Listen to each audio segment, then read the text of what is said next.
जब चलते चलते राह मुड़े, जब जुगनू मुट्ठी खोल उड़े, जब नैन ये तोड़े रूल सभी और खुल के कर ले भूल सभी, भूल सभी, भूल सभी। तो अटक गया है ये मन, अटक गया है, कुछ चटक गया है ये मन, अटक गया है। तो अटक गया है ये मन, अटक गया है, कुछ चटक गया है ये मन, अटक गया है। कभी झील है तू और कभी यादों की नाव है, तू ही दिल का किनारा मेरा। कभी धूप है तू और कभी तारों की छाँव है, सारा ही है सहारा मेरा। जब बाकी दुनिया धुंधली लगे, जब रात भी उजली उजली लगे, जब दिल को दुआ मालूम पड़े और धड़कन झट से बूम करे, बूम करे, बूम करे। तो अटक गया है ये मन, अटक गया है, कुछ चटक गया है ये मन, अटक गया है। तो अटक गया है ये मन, अटक गया है, कुछ चटक गया है ये मन, अटक गया है। तो अटक गया है ये मन, अटक गया है, कुछ चटक गया है ये मन, अटक गया है।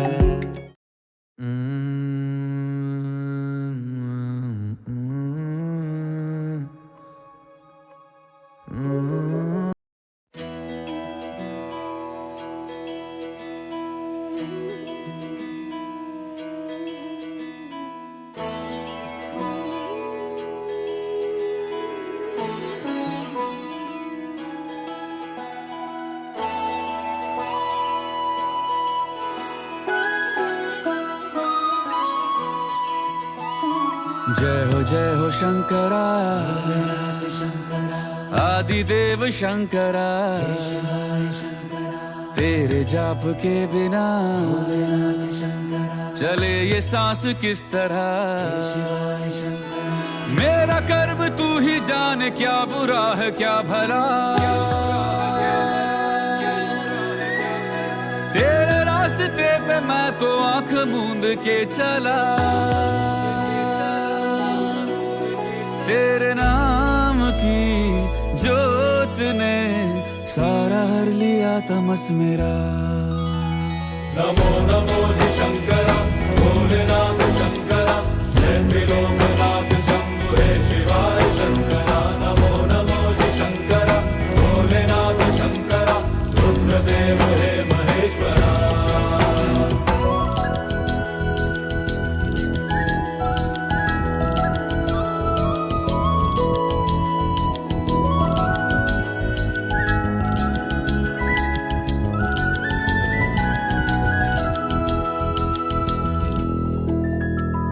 सृष्टि के जन्म से भी पहले तेरा वास था, ये जग रहे या ना रहे, रहेगी तेरी आस था। क्या समय क्या प्रलय, दोनों में तेरी महानता, महानता, महानता। सीपियों की ओट में मोतियां हो जिस तरह, मेरे मन में शंकरा तू बसा है उस तरह।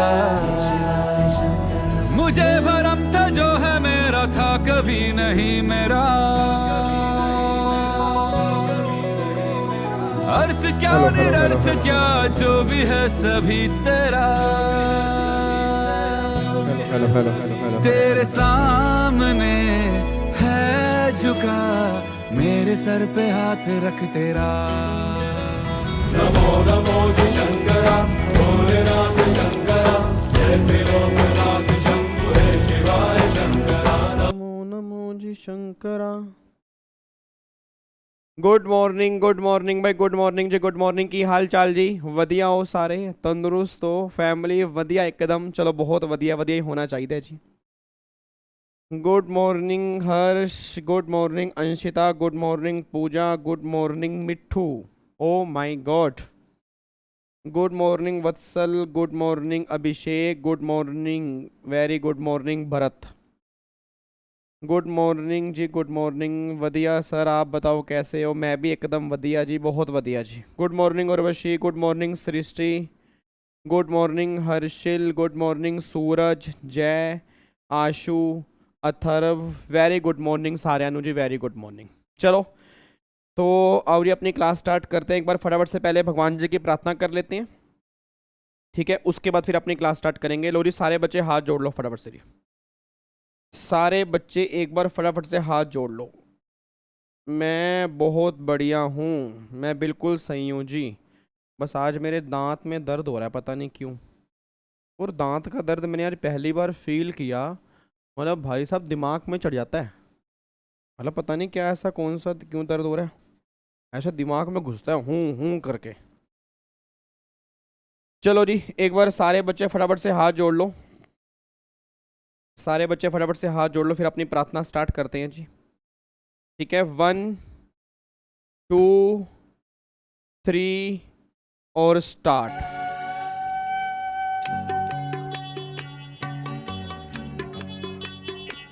इतनी शक्ति हमें देना दाता, मन का विश्वास कमजोर होना।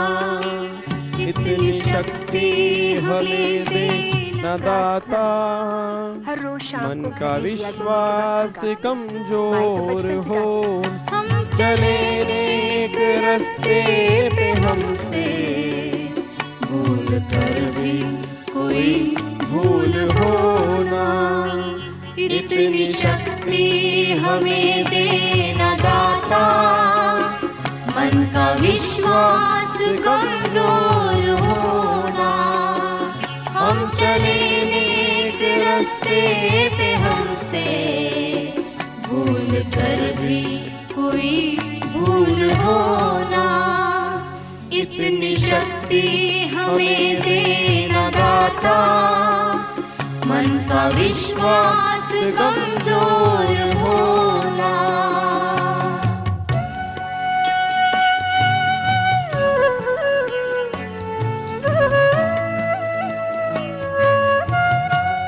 चलो जी लो जी, प्रार्थना हमारी कंप्लीट हो चुकी है जी, और ये अपनी क्लास स्टार्ट करते हैं।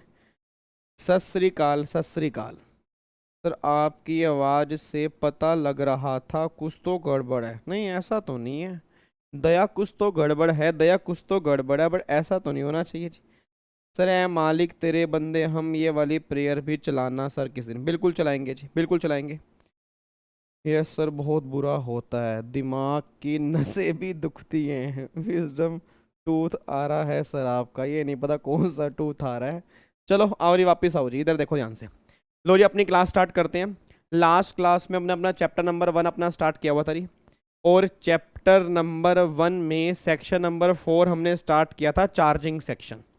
और चार्जिंग सेक्शन के मेरे ख्याल से 2 वर्ड हमने बस अभी तक कंप्लीट किए थे, और वो 2 वर्ड कौन कौन से हैं? एक तो पर्सन में क्या कवर होगा वो हमने डिफाइन किया था, और फिर टोटल इनकम में क्या कवर होगा वो हमने डिफाइन किया था।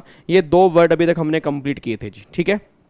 एक बार फटाफट से रिकॉल करते हैं, उसके बाद फिर बैलेंस जो हैं उसको हम स्टार्ट करेंगे। सर दूध के दांत टूट रहे हैं, इधर देखो ध्यान से नालायकों, कौन से दांत टूट रहे हैं? दूध के दांत। दूध के दांत बचपन में टूटते हैं, इस टाइम दूध के दांत नहीं टूटते। मेरे को लग रहा है ज़्यादा मीठा खा लिया मैंने, बट मीठा तो मैं इतना खाता नहीं। चलो जो भी है हो जाएगा, अपने आप सही हो जाएगा। देखो अभी मैं पढ़ाना स्टार्ट करूंगा ना, फिर दिमाग यहाँ से डाइवर्ट हो जाएगा, फिर पता ही नहीं लगेगा कौन से दांत में दर्द हो रहा है। ऐसे तैसे गिरा के दांत अपनी, ज़्यादा दर्द होगा मैं निकाल के यहाँ रख दूंगा। वो जो, अरे निकाल के कैसे रख दोगे, ऐसे नहीं निकालते, अरे प्लास से निकालते तो क्या करूँगा, प्लास से खींच के यहाँ रख दूंगा, काम खत्म।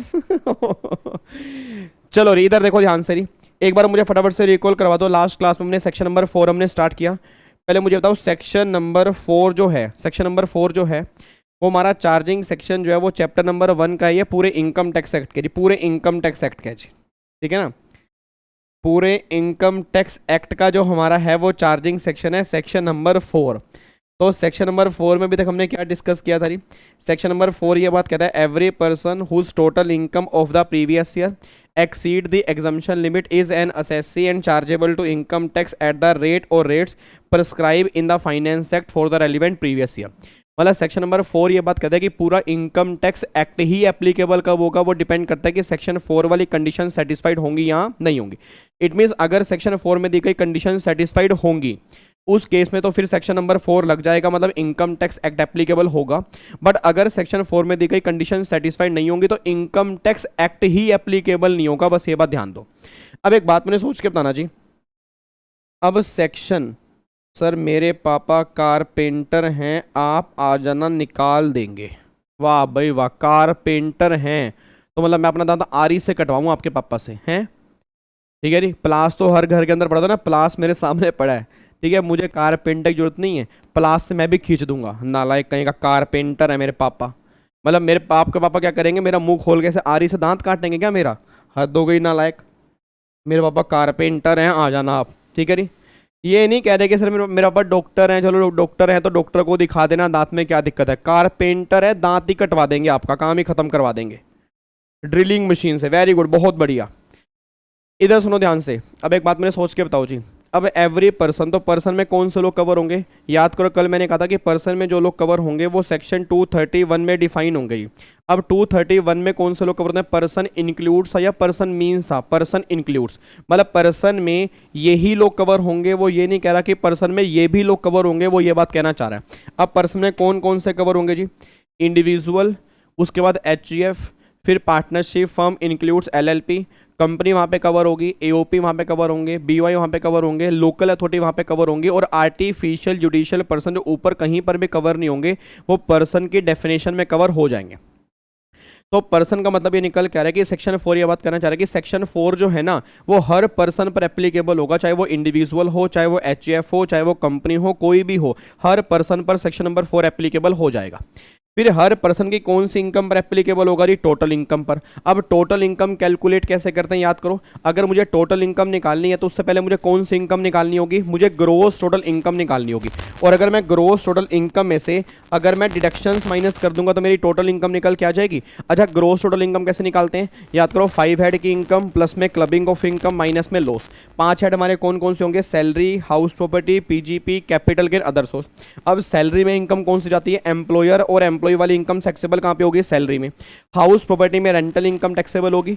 आपकी PGP के अंदर कौन सी इनकम आएगी, बिजनेस प्रोफेशन वाली। कैपिटल गेन में अगर एसेट को बेच दोगे उससे आने वाली इनकम कैपिटल गेन की होगी। और जिसको कहीं मौत नहीं मिलेगी, जो इनकम कहीं पर भी टैक्सेबल नहीं होगी ना, वो सारी की सारी इनकम जो होगी वो अदर सोर्स में टैक्सेबल होगी। अब ये 5 हेड की इनकम में हम क्लबिंग ऑफ इनकम को जोड़ देंगे, माइनस में लॉस माइनस कर देंगे, हमारी ग्रोस टोटल इनकम निकल के आ जाएगी। उसमें से फिर जब मैं डिडक्शंस माइनस कर दूंगा अंडर चैप्टर 6 से 80C से लेकर 80U तक और सेक्शन 10AA, अगर मैं डिडक्शंस माइनस कर दूंगा फिर मेरी टोटल इनकम निकल के आएगी। और जो मेरी टोटल इनकम निकल के आ रही है वही सेक्शन 4 के अंदर वर्ड है, बस ये बात ध्यान दो। तो सेक्शन 4 में टोटल इनकम वर्ड है। अब ये टोटल इनकम कैसे निकलेगी, कल आपने आई थिंक इसके नोटिंग भी कंप्लीट कर ली होगी। अगर मैं क्रक्स बोलता हूँ तो क्रक्स क्या निकल के आ रहा है कि ग्रोस टोटल इनकम में से अगर मैं डिडक्शंस माइनस कर दूंगा तो आपकी टोटल इनकम निकल के आ जाती है जी। तो टोटल इनकम हमने यहाँ पे लिख लिया था, ठीक है। अब एक बात मैंने सोच के बताओ जी, तो सेक्शन 4 में 2 वर्ड तो हमने कंप्लीट कर लिए थे। एक तो पर्सन में कौन कौन से लोग कवर होंगे वो हमने कंप्लीट कर लिया था, और फिर टोटल इनकम कैसे कैलकुलेट करेंगे वो हमने कंप्लीट कर लिया था। अब चलना है हमें आगे, अब हमें आगे चलना है। अब एक बार स्टार्टिंग से पढ़ते हैं, सेक्शन नंबर 4 क्या लिखा है जी, एक बार आप ध्यान से पढ़ना। सेक्शन 4 ये बात कहना चाह रहा है every person whose total income, बोलना क्या लिखा है जी, बोलो बोलो बोलो बोलो बोलो। एवरी पर्सन बिल्कुल बोलो बोलो बोलो। Every person whose total income of the previous year, मतलब यहां पे एक वर्ड आ रहा है प्रीवियस ईयर। अच्छा, मेरी क्लास में सिंगल बच्चा भी कोई मुझे बता सकता है प्रीवियस ईयर का मतलब क्या होता है?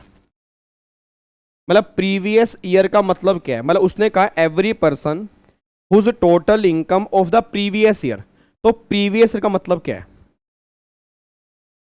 बताना एक बार जी, प्रीवियस ईयर का मतलब क्या है, बताओ जी। अगर मैं बोलूं, उसने बोला every person whose total income of the previous year, तो प्रीवियस ईयर का क्या मीनिंग है जी? जिसमें इनकम कमाई है, जिस साल में इनकम अर्न करते हैं। सूरज कह रहा है पिछला साल, जिस साल में इनकम अर्न करते हैं। ऑलमोस्ट सारे बच्चे वही कह रहे हैं कि जिस साल में इनकम अर्न करते हैं उस साल को हम प्रीवियस ईयर बोलते हैं। अच्छा, एक बात मैंने सोच के बताना, नॉर्मल बताओ, नॉर्मल नॉर्मल बात करो। अगर मैं कह रहा हूं मान लो प्रीवियस ईयर, अगर मैंने बोला प्रीवियस ईयर, तो पहले मेरे को ये बताओ प्रीवियस का मतलब वैसे क्या होता है? नॉर्मल बात करो, नॉर्मल नॉर्मल बातचीत करते हैं। अगर मैं नॉर्मल पूछूं, नॉर्मल प्रीवियस का मतलब क्या होता है जी? प्रीवियस का मतलब होता है पिछला। प्रीवियस का मतलब क्या होता है? पिछला। और ईयर का मतलब क्या होता है जी? ईयर का मतलब क्या होता है? साल। इट मीन्स अगर मैं प्रीवियस ईयर को हिंदी में कन्वर्ट करूं ना, तो हिंदी का मीनिंग क्या निकल के आ रहा है? पिछला साल। अगर मैं सिंपल भाषा के अंदर बोलूं कि प्रीवियस ईयर, तो नाम से क्या पता लग रहा है कि प्रीवियस ईयर मतलब पिछला साल, बट इनकम टैक्स में प्रीवियस ईयर का मतलब पिछला साल नहीं होता। मैं दोबारा बोल दूं, इनकम टैक्स में प्रीवियस ईयर का मतलब पिछला साल नहीं होता। इनकम टैक्स में प्रीवियस ईयर मींस जिस भी साल में तुम इनकम अराइज करोगे ना, वो साल तुम्हारा प्रीवियस ईयर बन जाएगा। मतलब इनकम टैक्स में जो करंट ईयर होता है, मैं दोबारा बोलूंगा, इनकम टैक्स में जो करंट ईयर होता है ना, उसको हम प्रीवियस ईयर बोलते हैं। तो इनकम टैक्स में प्रीवियस ईयर मतलब पिछला साल नहीं है। इनकम टैक्स में प्रीवियस ईयर मींस जिस भी साल में तुम इनकम कमाओगे ना, उस साल को प्रीवियस ईयर बोलेंगे। बस ये बात ध्यान दो। तो जितने बच्चे में मेरी फैमिली के सामने बैठे हैं, पहले तो ये समझ ले कि इनकम टैक्स में प्रीवियस का मतलब पिछला नहीं होता और ईयर का मतलब साल नहीं होता। मैं दोबारा बोलूंगा, इनकम टैक्स में प्रीवियस का मतलब पिछला नहीं होता और ईयर का मतलब साल नहीं होता। इनकम टैक्स में प्रीवियस मतलब करंट। और मैं ये क्यों कह रहा हूं कि ईयर का मतलब साल नहीं होता, उसका एक रीजन है। सर एक बात मैंने सोच के बताना, मेरा पूरी क्लास से क्वेश्चन है। अब लेट्स टेक एन एग्जांपल। जैसे मान लो जो हमने वीजी स्टडी हब है ना, मान लो अब जो ये वाला मैंने अपना वेंचर है वीजी स्टडी हब, ये वेंचर मान लो मैंने ओपन किया फॉर एग्जांपल 1 जून 2021 को। मेरा पूरी क्लास से क्वेश्चन है कि अगर मैंने अपना वेंचर वीजी स्टडी हब, अगर मैंने 1 जून 2021 को कमेंस किया, मतलब यहां पर मैंने ओपन किया, तो मेरा प्रीवियस ईयर, सोच के बोलना, मेरा प्रीवियस ईयर जो होगा, क्या 1 अप्रैल से हम स्टार्ट करेंगे या 1 जून से हम स्टार्ट करेंगे? बस मेरा क्वेश्चन ये है। मतलब मेरा सिंपल सा क्वेश्चन बस ये निकल के आ रहा है कि अगर मैंने बिजनेस कमेंस ही, अगर मैंने बिजनेस स्टार्ट ही अगर 1 जून से किया, तो हम जो प्रीवियस ईयर की स्टार्टिंग करेंगे, क्या 1 अप्रैल से हम स्टार्टिंग करेंगे या 1 जून से हम स्टार्टिंग करेंगे? ऑब्वियस सी बात है 1 जून से स्टार्टिंग करेंगे। भाई ऑब्वियस सी बात है 1 जून से, क्योंकि सर 1 जून से पहले तो मेरा बिजनेस नहीं था ना।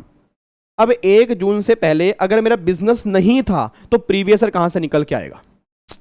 नहीं यार, ये बात समझ में। भाई 1 जून से पहले तो मेरा ईयर ही नहीं था, मतलब मेरा बिजनेस था ही नहीं। तो अगर मेरा 1 जून से पहले बिजनेस ही नहीं था, तो मेरा ईयर कहां से निकल के आएगा? तो गवर्नमेंट ही बात कहती है कि भाई साहब जहां से तुम्हारा बिजनेस आया, जहां से तुम्हारा बिजनेस बना, वहीं से प्रीवियस ईयर स्टार्ट होगा। अब सोच के बोला, अगर मेरा प्रीवियस ईयर 1 जून से स्टार्ट करेंगे, तो 1 जून से लेके 31 मार्च, सोच के बोल देना। अब 1 जून से लेके 31 मार्च, तो क्या ये पूरा 12 महीने का साल बन रहा है या 12 महीने से कम बन रहा है? बस मेरे को ये कंक्लूड कर दो जी। अगर मैं 1 जून से स्टार्टिंग करता हूं, तो क्या ये पूरा 12 महीने का साल बन रहा है या 12 महीने से कम बन रहा है? बताना एक बार मुझे जी। भाई अगर मैं 1 जून से स्टार्टिंग करूं, तो ये मेरा 12 महीने का साल बन रहा है या 12 महीने से कम बन रहा है? बस मेरे को ये बता दो जी। जितने बच्चे मेरे फैमिली के सामने बैठे हैं बस मुझे ये बता दें कि ये मेरा 12 महीने का साल बन रहा है या 12 से कम बन रहा है, 12 से कम बन रहा है। तो अगर ये 12 से कम बन रहा है तो सोच के बोल देना क्या इनकम टैक्स में ईयर का मतलब साल है? Answer is no. Income tax में ईयर का मतलब है कि वो ड्यूरेशन जिसमें तुमने पैसा कमाया। इनकम टैक्स में ईयर मींस 12 महीने का साल नहीं है। इनकम टैक्स में ईयर का मतलब है कि वो ड्यूरेशन जिसमें तुमने पैसा कमाया ना उसको हम ईयर बोलेंगे। बस ये बात ध्यान दो। अब वो ड्यूरेशन 12 महीने की भी हो सकती है, 12 महीने से कम भी हो सकती है, 6 महीने की भी हो सकती है, 1 दिन की भी हो सकती है। बस ये बात ध्यान दो जी। तो पहली बात तो ये समझो कि इनकम टैक्स में भी ये सारी बातें आपने ना एग्जीक्यूटिव के अंदर पढ़ी होंगी। बट कई बार क्या होता है दिमाग में ना, कई बार दिमाग में एक बात रहती है कि प्रीवियस मतलब पिछला, ईयर मतलब साल, प्रीवियस मतलब पिछला, ईयर मतलब साल। Answer is no. Previous year का मतलब ये होता है कि जिस भी साल में तुम इनकम कमाओगे, मैं दोबारा बोलूंगा, जिस भी साल में तुम इनकम कमाओगे वो साल तुम्हारा प्रीवियस ईयर बन जाएगा। मे बी वो 12 मंथ का भी हो सकता है और मे बी 12 मंथ से कम भी हो सकता है। वो डिपेंड करता है कि आपकी ड्यूरेशन कितनी है, कितने टाइम में आपने इनकम कमाई होगी, वो प्रीवियस ईयर बन जाएगा जी। क्लियर है जी? यहां तक कोई दिक्कत तो नहीं है जी? तो अब एक बात मुझे और बताओ जी। अब यहां तो ये तो मैंने बोल दिया भाई प्रीवियस ईयर मतलब जब भी आप पैसा कमाओगे। अब एक बात मुझे सोच के बताना सर, शायद आपने कभी एक वर्ड सुना होगा कैलेंडर ईयर। बताना एक बार चैट बॉक्स में लिख के। एक बार मेरे को चैट बॉक्स में लिख के बताओ, आपने शायद एक वर्ड सुना होगा कैलेंडर ईयर। किस किसने कैलेंडर ईयर वर्ड सुना है? एक बार बताना जी। किस किसने कैलेंडर ईयर वर्ड सुना है? बताओ जी एक बार जी। सुना हुआ है जी, बहुत बढ़िया। अच्छा, कैलेंडर ईयर स्टार्ट कहां से होता है? मेरे को ये भी बता दो, कैलेंडर ईयर जो है, कैलेंडर ईयर वो स्टार्ट कहां से होता है? बताना एक बार जी। बहुत बढ़िया, वेरी गुड जी। हर्ष कह रहा है सर 1 जनवरी से 31 दिसंबर तक ये हमारा कैलेंडर ईयर होता है जी। अब सोच के बोला, आपने सुना है कैलेंडर ईयर 1 जनवरी से लेकर 31 दिसंबर। अब इनकम टैक्स में हम कभी भी कैलेंडर ईयर फॉलो नहीं करते, ये फॉलो अकाउंट्स के अंदर करते हैं। इनकम टैक्स में जो हम ईयर फॉलो करते हैं ना, वो फॉलो करते हैं फाइनेंशियल ईयर। इनकम टैक्स में जो भी हम ईयर फॉलो करेंगे वो फाइनेंशियल ईयर करेंगे। मतलब 1 अप्रैल से लेके 31 मार्च हम ये वाला साल फॉलो करेंगे, हम ये वाला साल इनकम टैक्स में फॉलो नहीं करते। अब बच्चा ये बात कहता है सर मैंने कहा हाँ हाँ सर, एक बात बताओ, हमें ना एग्जीक्यूटिव का ना थोड़ा धुंधला धुंधला याद आ रहा है। आपने ना हमें वहां पे कहा था कि ईयर जो होते हैं ना, ईयर इनकम टैक्स में 2 तरह के होते हैं। भाई इनकम टैक्स में ईयर जो है वो 2 तरह के होते हैं। एक तो आपने हमें वहां पे बताया था प्रीवियस ईयर, और एक आपने हमें कहा था असेसमेंट ईयर। अब मेरा पूरी क्लास का क्वेश्चन है, प्रीवियस ईयर मींस क्या हो गया? पिछला साल। सूरज, ओए ओए सूरज, सोना नहीं है, सोना नहीं है। मेरा आपसे ही क्वेश्चन है, प्रीवियस ईयर मतलब पिछला साल? अरे नालायकों बता दो, प्रीवियस ईयर मतलब पिछला साल या इनकम कमाने वाला साल? इनकम कमाने वाला साल ना मे बी 12 महीने का होगा, 12 से कम होगा, वो डिपेंड करता है कि बिजनेस कहाँ से आया। तो मतलब प्रीवियस ईयर का मतलब हो गया इनकम कमाने वाला साल। ठीक है जी। अब गवर्नमेंट ये बात कहती है कि इनकम टैक्स में जिस भी साल में तुम इनकम कमाओगे ना, उस साल में तुम्हें टैक्स पे नहीं करना। अब गवर्नमेंट ये बात कह रही है कि इनकम टैक्स में जिस भी साल में तुम इनकम कमाओगे तुम्हें उस साल में टैक्स पे नहीं करना। मेरा पूरी क्लास से क्वेश्चन है, आप में से कोई बच्चा बताएगा हमारा बैच स्टार्ट कब हुआ था? हमारा बैच जो है वो स्टार्ट कब हुआ था? मेरे ख्याल से हमारा बैच स्टार्ट हुआ था, अगर मेरे को डेट याद है तो आई थिंक 16 मार्च। मेरे ख्याल से हमारा बैच जो है ना, हमारा बैच स्टार्ट हुआ था शायद 16 मार्च को हमारा बैच स्टार्ट हुआ था। आई थिंक हमारा 16 मार्च को बैच स्टार्ट हुआ था ना, 16 मार्च को होता ना। हाँ, हमारा बैच स्टार्ट हुआ था 16 मार्च 2022 को। ठीक है जी। और मान लेते हैं हमारा बैच जो कंप्लीट होगा, फॉर एग्जांपल 31 अगस्त 2022 को हमारा बैच कंप्लीट होगा जी। तो अप्रैल में, जून, जुलाई, अगस्त हो गया। ठीक है, अप्रोक्सीमेट 5-5.5 महीने का हमारा बैच कंप्लीट होगा। 31 अगस्त को बैच कंप्लीट होगा। अब अगर मेरा बैच यहाँ पे स्टार्ट हुआ था तो ये वाला साल जो मेरा ख़त्म हो रहा है, ये वाला साल मेरा ख़त्म हो रहा है 1 अप्रैल 21 से लेके 31 मार्च 22, मतलब ये वाला साल मेरा चल रहा है 21-22। और जब मेरा बैच कंप्लीट होगा वो साल मेरा चल रहा है 1 अप्रैल 22 से लेके 31 मार्च 23 जी। अब मेरा पूरी क्लास से क्वेश्चन है, जिस बच्चे ने भी एडमिशन 16 मार्च से मतलब 31 मार्च 2022 तक कमाए होंगे, मतलब जिस बच्चे ने भी एडमिशन 31 मार्च 2022 तक अगर करवाए होंगे तो क्या वो इनकम मेरी 22-23 की बनेगी या 21-22 की बनेगी, उसमें को ये बता दो जी। सोच के बोलना सर, वो इनकम मेरी किसकी बनेगी, मतलब 21-22 की मेरी इनकम बनेगी या 22-23 की इनकम बनेगी। भाई अगर आपने, मेरा क्वेश्चन बस ये निकल के आ रहा है, अगर आपने 21-22 में मतलब इस साल में मान लो जितने बच्चों ने एडमिशन करवाया तो वो मेरी इनकम किसकी बनेगी, 21-22 की बनेगी या 22-23 की बनेगी।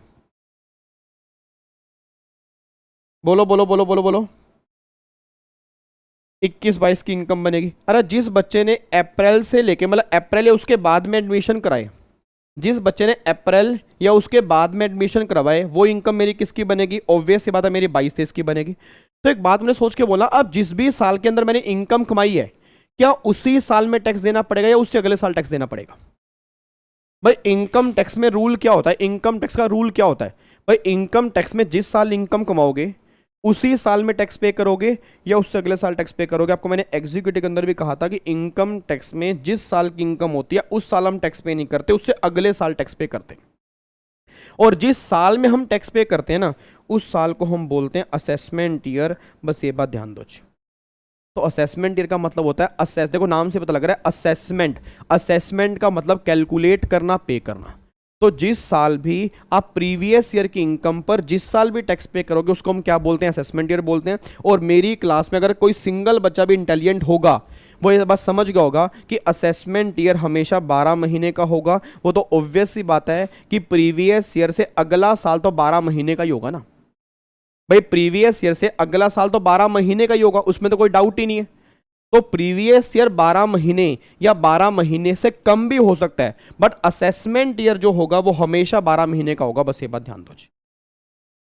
तो प्रीवियस ईयर का मतलब इनकम कमाने वाला साल, मैं एक बार फिर बोलूंगा, प्रीवियस ईयर का मतलब इनकम कमाने वाला साल, कि जिस भी साल में इनकम कमाओगे उसको हम प्रीवियस ईयर बोलेंगे। 12 महीने का भी होगा, 12 से कम भी होगा। जिस भी साल में तुम टैक्स पे करोगे उसको असेसमेंट ईयर बोलेंगे, और वो साल जो होगा हमेशा 12 महीने का होगा। बस ये बात ध्यान दो जी।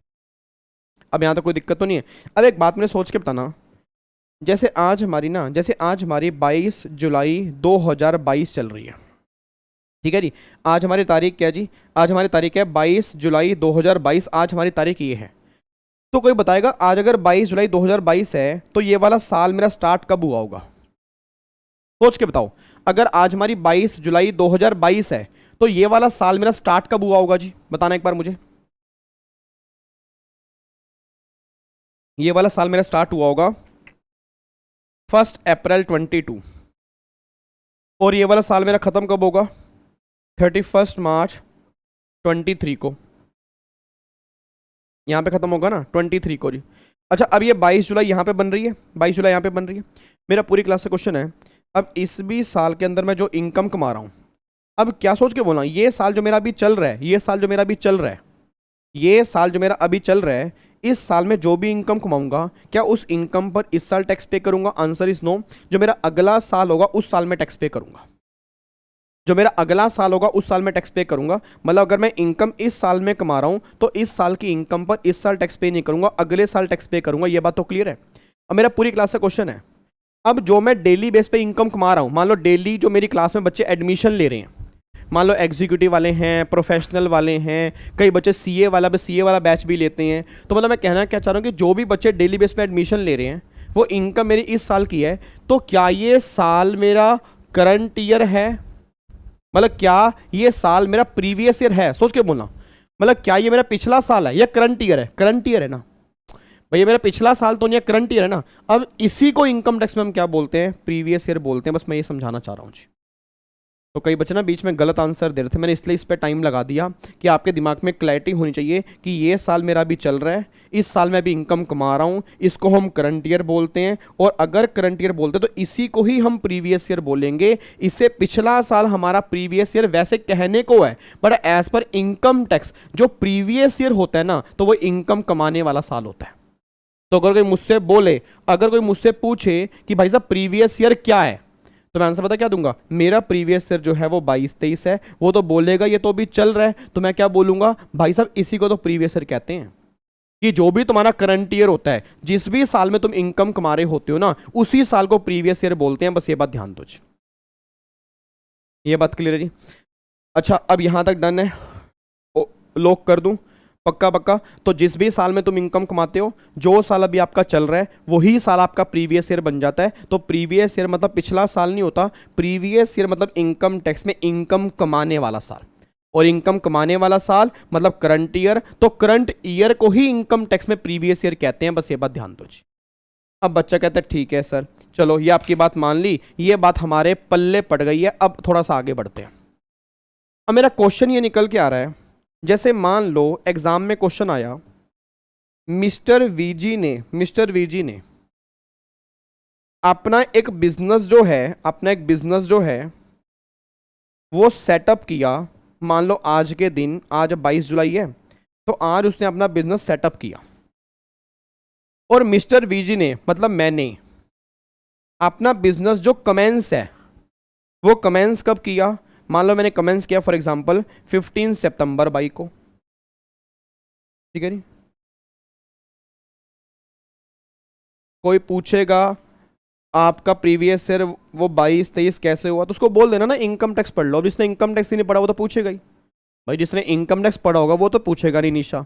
अब जिसने पढ़ा ही नहीं है, जिसने पढ़ी इंग्लिश को डिक्शनरी में हिंदी में कन्वर्ट करना है, तो उसको बोलना कि फिर ना ऐसा करो, विवेक सर की क्लास ले लो, पैसे लगेंगे बट समझ में आ जाएगा प्रीवियस ईयर क्या होता है, ठीक है नहीं। क्योंकि इनकम टैक्स में जो प्रीवियस ईयर होता है तो उसको ही बोल लेंगे ना। अब आप प्रैक्टिकल लाइफ की बात करो तो बाहर अगर चलता हुआ इंसान है, उससे पूछोगे प्रीवियस ईयर क्या है, वो तो बोलेगा ही पिछला साल। ऑब्वियस ही बात है, उसको तो इनकम टैक्स पढ़ाना पड़ेगा ना कि प्रीवियस ईयर, उसको डेफिनेशन पढ़ानी पड़ेगी, उसको एक्ट में डेफिनेशन दिखा देना कि देख भाई ये डेफिनेशन है। मेरे एग्जाम्पल में पूछ रही हूं, तो मेरे एग्जाम्पल में प्रीवियस ईयर तो 22-23 है ना।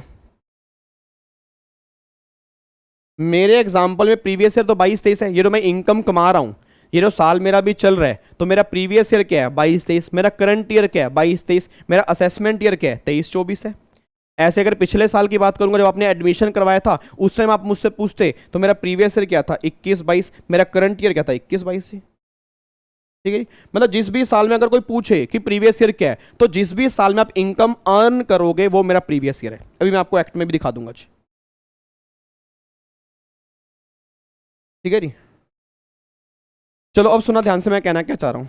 अब एक बात मैंने सोच के बताओ, अब यहां तक क्लियर है? सर ये तो आज आपसे पढ़ा है, मैं ना आपको एक्ट दिखा ही देता हूँ यार। ये देख लो पहले तो ना, डेफिनेशन देख लो। अब जिसने आज तक नहीं पढ़ा उसके अंदर बताओ मैं क्या करूँ। ये लो जी, ये आपकी एक्ट में डेफिनेशन है, पढ़ो क्या लिखा हुआ है। Previous year means the financial year immediately preceding the assessment year. Assessment year से पिछला साल क्या होता है? Previous year. आगे क्या लिखा है? The year in which income is earn is previous year. जिस भी साल में तुम इनकम अर्न करोगे वो तुम्हारा क्या बन जाएगा? प्रीवियस ईयर बन जाएगा। तो जिस भी साल में तुम इनकम अर्न करोगे वो तुम्हारा प्रीवियस ईयर बन जाएगा। मतलब हम इनकम अर्न कब करते हैं? करंट ईयर में, जो साल हमारा चल रहा होता है। तो एक तरह से करंट ईयर ही हमारा क्या बन जाएगा? प्रीवियस ईयर बन जाएगा। तो अब ये आपके सामने है जी। अब आई थिंक अब आपको बातें समझ में आ गई है। वैसे मुझे अभी पढ़ाना नहीं था, पहले मेरे को ये था कि मैं कुछ क्वेश्चन पूछ लूँ, बट अब कई बच्चों के डाउट थे कि हमने आज तक ऐसा पढ़ा ही नहीं है, तो मेरे को दिखाना पड़ेगा कि प्रीवियस ईयर की डेफिनेशन क्या है। ठीक है जी, अब इसको मैं लॉक करने जा रहा हूँ जी। ठीक है, अब इसको मैं लॉक करने जा रहा हूँ। तो अब सुनना ध्यान से, मैं कहना क्या चाह रहा हूँ जी। अब एक बात मैंने सोच के बताओ, मेरा पूरी क्लास से क्वेश्चन है। अब क्वेश्चन मेरा ये निकल के आ रहा है, हाँ जी, क्वेश्चन मेरा ये निकल के आ रहा है कि मैंने बिजनेस जो है ना अपना सेटअप किया 22 जुलाई को। मान लो आज मैंने अपना बिजनेस सेटअप किया और बिजनेस मेरा कमेंस हुआ 15 सितंबर से, मतलब मैंने बिजनेस स्टार्ट जो किया वो 15 सितंबर से किया। अब अगर बिजनेस सेटअप मैंने किया 22 जुलाई को, कमेंसमेंट मेरी हुई है 15 सितंबर को, तो मेरा क्वेश्चन बस ये है कि मेरा प्रीवियस ईयर जो है उसको हम स्टार्ट कहाँ से करेंगे? 22 जुलाई से मेरा प्रीवियस ईयर स्टार्ट होगा या 15 सितंबर से मेरा प्रीवियस ईयर स्टार्ट होगा? बस मेरे को ये बता दो जी, जल्दी बताओ फटाफट से जी। शाबाश मेरे बच्चे, शाबाश, बहुत बढ़िया, वेरी गुड जी,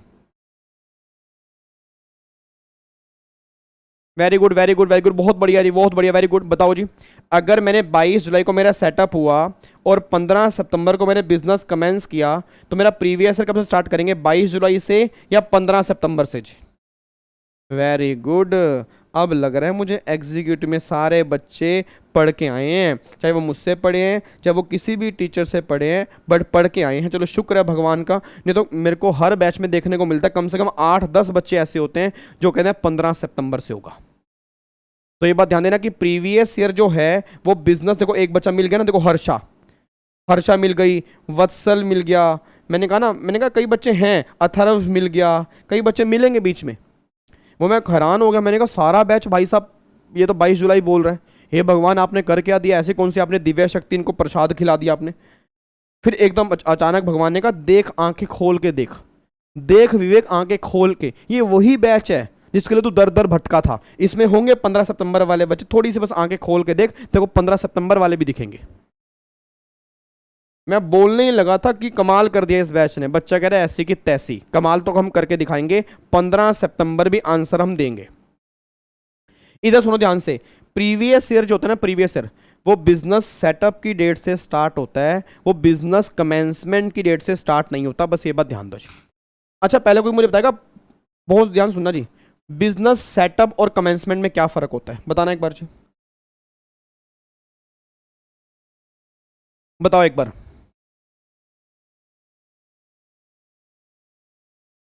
बताओ एक बार, बताओ फटाफट से बताओ जी। मेरा क्वेश्चन बस ये निकल के आ रहा है, बिजनेस सेटअप और बिजनेस कमेंसमेंट में क्या फर्क होता है। मेरा क्वेश्चन बस ये निकल के आ रहा है, बिजनेस सेटअप और बिजनेस कमेंसमेंट में क्या फर्क होता है, बताना जी। बिजनेस सेटअप का मतलब होता है कि आपने पूरा बिजनेस एस्टेब्लिश कर दिया है, सब कुछ कंप्लीट है, बट उसको अभी आपने स्टार्ट करना, और कई बार ऐसा होता है कि हम स्टार्ट ना एकदम नहीं करते, स्टार्ट थोड़े टाइम के बाद करते हैं। आपने कभी देखा घर में जब घर बन के तैयार हो जाता है, फिर मुहूर्त करवाना पड़ता है, फिर पंडित जी देखते हैं चंद्रमा इस टाइम कहाँ पे है, मंगल इस टाइम कहाँ घूम रहा है, राहु केतु इस टाइम कहाँ घूम रहे हैं, फिर उसके बाद शनि देव कहाँ पे हैं इस टाइम, फिर वो आपस में चक्र चलाते हैं कि राहु शनि के आगे आ गया, शनि मंगल के आगे, मंगल बुध के आगे, बुध वीर के आगे है जी, गुरु की दक्षिण जो वो है वो इस टाइम प्रॉब्लम चल रही है, तो इसलिए अभी आपका मुहूर्त पॉसिबल नहीं है, इसलिए अभी आपका मुहूर्त पॉसिबल नहीं है। तो अगर वो बोलते नहीं मुहूर्त पॉसिबल नहीं है, तो फिर वो कहते नहीं भाई साहब मुहूर्त कब कराएं, तो उसने कहा हमारा घर तो भाई साहब 22 जुलाई को बन के तैयार हो गया था, भाई हमारा घर जो है 22 जुलाई को बन के तैयार हो गया, तो उसने कहा मुहूर्त की जो डेट है ना, मतलब जब ये गुरु जो है, गुरु जब मंगल के पास आएगा, मंगल शुक्र के सामने, शुक्र वीर के सामने, और वीर अगर सूर्य के सामने होगा ना, तब जाके तो मुहूर्त करवाओगे। तो मैंने कहा वो कब होगा, तो उसने कहा भाई साहब वो जो है वो 15 सितंबर को आएगा, मतलब 15 सितंबर को एक दिन होगा कि जब ये सारे नक्षत्र बिल्कुल सही होंगे। अब सोच के बना 15 सितंबर को, 15 सितंबर को, हाँ जी 15 सितंबर को आपकी जो है आप इसका मुहूर्त कर सकते हो। अब अगर 15 सितंबर को मुहूर्त हो रहा है और 22 जुलाई को मेरा घर बन के तैयार हो गया था, तो ये तो फिर मेरी सेटअप की डेट होती, ये फिर मेरी कमेंसमेंट की डेट होती। तो आपका प्रीवियस ईयर गवर्नमेंट कह रही है जब तुम्हारा घर बन के तैयार हो गया था ना, चाहे उसमें तुमने कोई एक्टिविटी नहीं की, हम ये नहीं करें एक्टिविटी की होगी, बट जो तुम्हारा प्रीवियस ईयर हम स्टार्ट करेंगे वो यहां से स्टार्ट करेंगे, यहां से स्टार्ट नहीं करेंगे। वही सेम बात इनकम टैक्स में भी लिखी हुई है। तो इनकम टैक्स में भी गवर्नमेंट कहना चाहिए कि प्रीवियस ईयर की स्टार्टिंग जो होगी वो बिजनेस सेटअप की डेट से होगी, बिजनेस कमेंसमेंट की डेट से नहीं होगी। ठीक है, तो बस ये छोटी सी बात अपने दिमाग में लेके चलना कि जब भी मैं प्रीवियस ईयर की बात करूंगा जी, जब भी प्रीवियस ईयर की बात करूंगा जी, वो हमारे 15 सितंबर से स्टार्टिंग नहीं करेंगे, 22 जुलाई से स्टार्टिंग करेंगे, बस ये बात ध्यान दो। अच्छा एक बात अब लास्ट पॉइंट बस और बताओ जी, लास्ट पॉइंट बस और बताओ, कोई बताएगा प्रीवियस ईयर, बस एक बार लास्ट टाइम बोल देना, क्या प्रीवियस ईयर 12 महीने से कम भी हो सकता है, बताना एक बार जी। सर आप इन सबको मानते हो, मैं इन सबको मानता होता तो शायद आज सीए ना ही होता, तो क्योंकि मेरे नक्षत्र तो पंडितों ने कहा था कि सीए बनने वाले हैं नहीं। ठीक है जी, मैं सिर्फ एक चीज़ के अंदर मानता हूँ, मेहनत और सेक्रीफाइस। अगर आप वो दोनों कर सकते हो सब कुछ अचीवेबल है जी। ठीक है जी, मे भी होती होंगी ऐसी चीज़ें, बट मैंने हमेशा अपने भगवान में विश्वास किया, बस पेरेंट्स के आशीर्वाद लिया उनका। 12 महीने से कम भी हो सकता है। अच्छा 12 महीने से कम भी हो सकता है, बट आपने बोला कि प्रीवियस ईयर 12 महीने से कम भी हो सकता है, 3 महीने तक हो सकता है। हेलो हेलो इधर आओ, वत्सल वत्सल इधर आओ, वत्सल इधर आओ, ऐसा कहाँ पढ़ा आपने, कहाँ पढ़ा ऐसा, कहाँ पढ़ा है, नहीं नहीं मेरे को ऐसा कहाँ लिखा हुआ है 3 महीने तक भी हो सकता है। सर प्रीवियस ईयर ना, प्रीवियस ईयर एक दिन का भी हो सकता है नालायक। प्रीवियस ईयर जो है, प्रीवियस ईयर एक दिन का भी हो सकता है। और एक बात मुझे सोच के बताओ, अगर मैंने 31 मार्च को अपना बिजनेस स्टार्ट किया तो 31 मार्च से लेके 31 मार्च को ही वो खत्म हो जाएगा। भाई अगर मैंने बिजनेस सेटअप भी 31 मार्च किया, तो अगर मेरा बिजनेस सेटअप 31 मार्च को है तो 31 मार्च से ही स्टार्ट होगा और 31 मार्च में खत्म होगा। तो एक सिंगल डे का भी प्रीवियस ईयर पॉसिबल है, बस ये बात ध्यान देना। अच्छा sorry sorry sir, sorry sorry sorry sorry sorry sorry sorry sorry sorry sorry sorry sorry गलती हो गई थी, मेरे को याद ही नहीं रहा कि एक दिन का भी हो सकता है। अच्छा मतलब 31 मार्च को अगर हम बिजनेस सेटअप करेंगे तो 31 मार्च से लेकर 31 मार्च तक का होगा। Answer is yes. तो प्रीवियस ईयर 12 महीने का भी होगा, 12 से कम भी होगा, इवन सिंगल डे का भी प्रीवियस ईयर पॉसिबल है, बस ये बात ध्यान दो जी। अब सुनना ध्यान से, मैं क्वेश्चन कहना क्या चाह रहा था। मैं क्वेश्चन ये कहना चाह रहा था कि जब मैं बोल रहा हूं कि प्रीवियस ईयर 12 महीने से कम का होगा, तो क्या ये हर साल पॉसिबल है या पहले साल पॉसिबल है? बस मेरे को ये बता दो कि जब मैंने बोला कि 12 महीने से कम का भी पॉसिबल है, तो क्या ये हर साल पॉसिबल है या सिर्फ पहले साल पॉसिबल है? बताना एक बार जी, जल्दी बताओ फटाफट से। नहीं, क्या ये हर साल पॉसिबल है? क्या ये हर साल पॉसिबल है या सिर्फ पहले साल पॉसिबल है? हर साल पॉसिबल है। ये जितनी हर साल वाला कहाँ गया? हर साल वाला कहाँ गया? कहाँ गया? एक मिनट एक मिनट को, अरे एक मिनट को, इतनी देर मैसेज मत करो, पकड़ उसको। अरे नालायक को पकड़ने तो दो, कहाँ भाग गया? मैसेज ऊपर भाग गया उसका, नालायक का।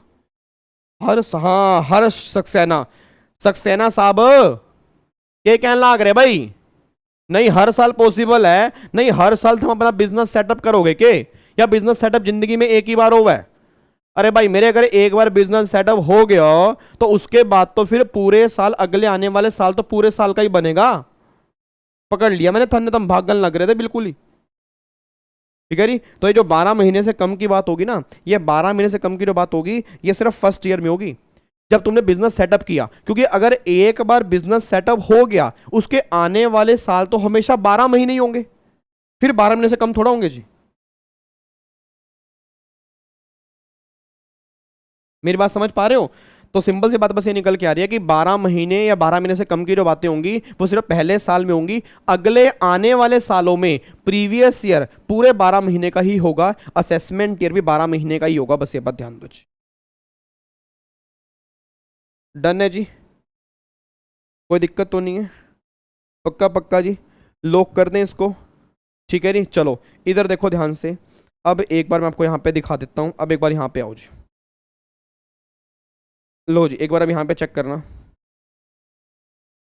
देखो जी पहले तो ये देखो, हमारे एग्जाम के लिए जिनके एग्जाम दिसंबर 22 में है, दिसंबर 22 वाले एग्जाम में प्रीवियस ईयर 21-22 आएगा, असेसमेंट ईयर 22-23 आएगा, और जिनके एग्ज़ाम जून 23 में हैं उनके एग्ज़ाम में प्रीवियस ईयर 22-23 हो जाएगा, और असेसमेंट ईयर जो है वो 23-24 आएगा। फ़र्क बस इतना सा आएगा, बाकी और कोई फ़र्क नहीं आएगा जी। रेट सब कुछ सेम है, प्रोविज़न डिट्टो सेम है। बच्चा कह रहा है कैसे पता आपको? क्योंकि फाइनेंस एक्ट 22 भी बन चुका है, बट वो दिसंबर के एग्जाम में एप्लीकेबल नहीं है, वो जून 23 में है, बट उसमें कोई चेंजेस नहीं है, रेट बिल्कुल सेम है जी। फर्क बस ये है कि दिसंबर वाले बच्चे प्रीवियस ईयर ये याद करके चलेंगे, और जो बच्चे जून वाले हैं वो याद करेंगे। तो अभी हम बात जो कर रहे हैं वो इसकी कर रहे हैं जी। अब देखो ये year under income tax 2 year होते हैं, एक तो प्रीवियस ईयर और एक असेसमेंट ईयर। अब प्रीवियस ईयर को डिफाइन किया गया सेक्शन 3 में, असेसमेंट ईयर जो डिफाइन किया वो सेक्शन 2 क्लोज नंबर 9 में किया गया। अब देखो यहाँ पे क्या लिखा हुआ है जी, वो कहना चाह रहे हैं प्रीवियस ईयर का मतलब था year in which income is earn, the year in which income is earned. Previous year means the financial year immediately preceding the assessment year, ठीक है जी। Previous year may be 12 month और less than 12 month, ठीक है। Starting date क्या है? Date of setup of business. मैंने commencement की बात नहीं की, मैंने सेटअप की बात की है।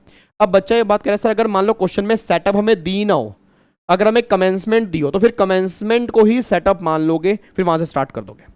और अगर हमें सेटअप दिए कमेंसमेंट नहीं दी, फिर तो अच्छी बात है सेटअप से ही करेंगे। अगर हमें दोनों दिए तो भी सेटअप से करेंगे। अगर सिर्फ कमेंसमेंट दिया सेटअप नहीं दी तो कमेंसमेंट की डेट ही सेटअप बन जाएगी, फिर प्रीवियस ईयर वहीं से स्टार्ट करेंगे, बस ये बात ध्यान दो।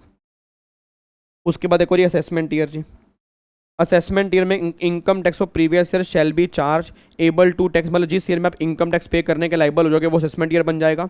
असेसमेंट ईयर ऑलवेज 12 मंथ, यह हमेशा 12 महीने का होगा और ये 1 अप्रैल से लेकर 31 मार्च तक काम करेगा। उसके बाद स्टार्टिंग डेट क्या होती है, वही 1 अप्रैल, कब तक चलेगा, 31 मार्च। अब क्रक्स क्या निकल के आ रहा है जी, क्रक्स से निकल के आ रहा है, देखो प्रीवियस ईयर और असेसमेंट ईयर एक डायग्राम के अंदर में लिख दिया। प्रीवियस ईयर मतलब इनकम कमाने वाला साल, और जिस भी साल में उस इनकम पे आप टैक्स पे करोगे, टैक्स पेबल करोगे, वो क्या बन जाएगा, असेसमेंट ईयर। तो ये मेरा प्रीवियस ईयर है और ये मेरा असेसमेंट ईयर है, बस ये बात ध्यान दो जी, ठीक है जी। अब एक बार कुछ एग्जाम्पल है, मुझे आंसर देना। एक बार चेक करो, डेट ऑफ सेटअप, आपने सेटअप कब किया, 1 अप्रैल 21 को। कमेंसमेंट कब किया, 1 अप्रैल 21 को। तो हमारा ईयर भी क्या बनेगा, हमारा ईयर बनेगा 1 अप्रैल 21 से लेके 31 मार्च 22, ये हमारा ईयर बनेगा जी। क्योंकि सेटअप कमेंसमेंट डेट है तो सेटअप भी 1 अप्रैल को है, तो 1 अप्रैल से लेकर 31 मार्च मेरा पूरे साल का आपका प्रीवियस ईयर बन जाएगा। असेसमेंट ईयर क्या बनेगा, असेसमेंट ईयर बनेगा 1 अप्रैल 22 से लेकर 31 मार्च 23। तो प्रीवियस ईयर मेरा क्या बन गया, 21 22, असेसमेंट ईयर क्या बन गया, 22 23 बन गया जी, बस ये बात ध्यान दो। डन है। अगला क्वेश्चन देखो जी, अगले क्वेश्चन में क्या आ रहा है।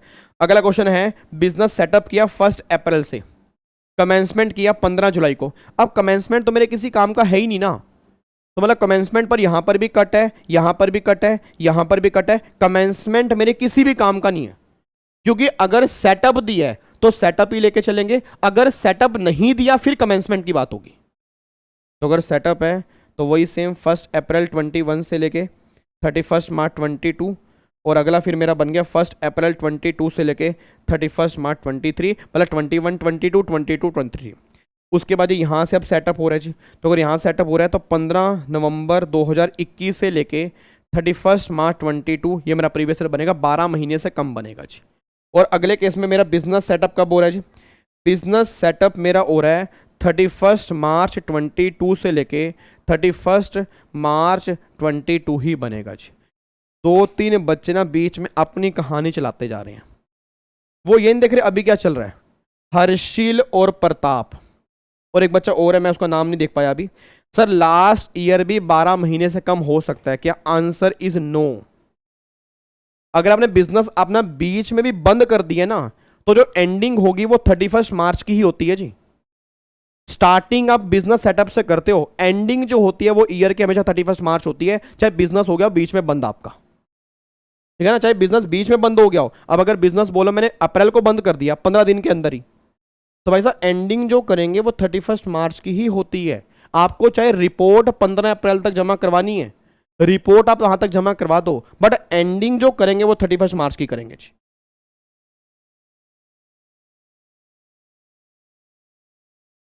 ठीक है जी। तो मुझे बताओ जी, और इसमें अगर मैं असेसमेंट ईयर की बात करूंगा, वही 1 अप्रैल 22 से लेकर 31 मार्च 23 जी। उस टाइम जीरो हो गए तो जीरो की रिटर्न फाइल कर दो ना, क्या दिक्कत आ रही है, आप जीरो की रिटर्न फाइल कर दो। किसने कहा है, गो एक बात बताओ, सेटअप से लेके कमेंसमेंट तक भी तो जीरो ही है।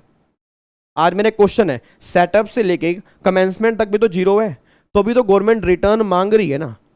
तो पहली बात तो ना अपने दिमाग में ना ये क्लैरिटी लेके चलो जी, अपने दिमाग में ये क्लैरिटी पहले लेके चलो कि प्रीवियस ईयर निकलने का मतलब ये बिल्कुल भी नहीं होता कि हमें टैक्स देना पड़ेगा। प्रीवियस ईयर निकलने का मतलब ये होता है कि आपको गवर्नमेंट को रिटर्न फाइल करनी है। अब अगर उसमें आपने इनकम नहीं कमाई तो नहीं कमाई, आप नील की रिटर्न फाइल कर दो, गवर्नमेंट करी, वो हम चेक कर लेंगे। हमने कब कहा कि तुम टैक्स ही पे करो, हम तो बस ये देखना चाहते हैं कि तुम्हारा जहां से सेटअप हुआ ना उसके बाद तुमने क्या क्या एक्टिविटी की है। भाई तुम वहां पे गए, तुमने कोई नया काम कराया, तुमने कुछ किया तो अच्छी बात है, नहीं किया तो हमें कोई दिक्कत नहीं है, तुम रिटर्न फाइल कर दो। ठीक है, ऑब्वियस सी बात है कि इंसान टैक्स कब पे करेगा, जब बिजनेस कमेंस करेगा, उसके बाद ही थोड़ी बहुत इनकम आना स्टार्ट होगी, तभी वो टैक्स पे करेगा। तो प्रीवियस ईयर डजंट मीन कि आपको इनकम टैक्स पे करना ही है, वो ऑब्वियस बात है, वो इनकम होगी तो इनकम टैक्स पे करोगे, नहीं तो नहीं पे करोगे जी। ठीक है जी। अब एक बार ये एग्जांपल नंबर 4 देखना, एग्जांपल नंबर 4। अब एग्जांपल नंबर 4 में आप चेक करो, एक दिन का प्रीवियस ईयर है। भाई जो वत्सल कह रहा था कि 3 महीने से कम हो ही नहीं सकता, तो यहां पे एक दिन का ही तो है, 31 मार्च 22 से लेके 31 मार्च 22, तो सिंगल डे का प्रीवियस ईयर है। ठीक है जी। तो इस दिन आप जो भी एक्टिविटी करोगे आपको रिटर्न फाइल करनी है, नहीं करोगे तो भी रिटर्न फाइल करनी होगी जी।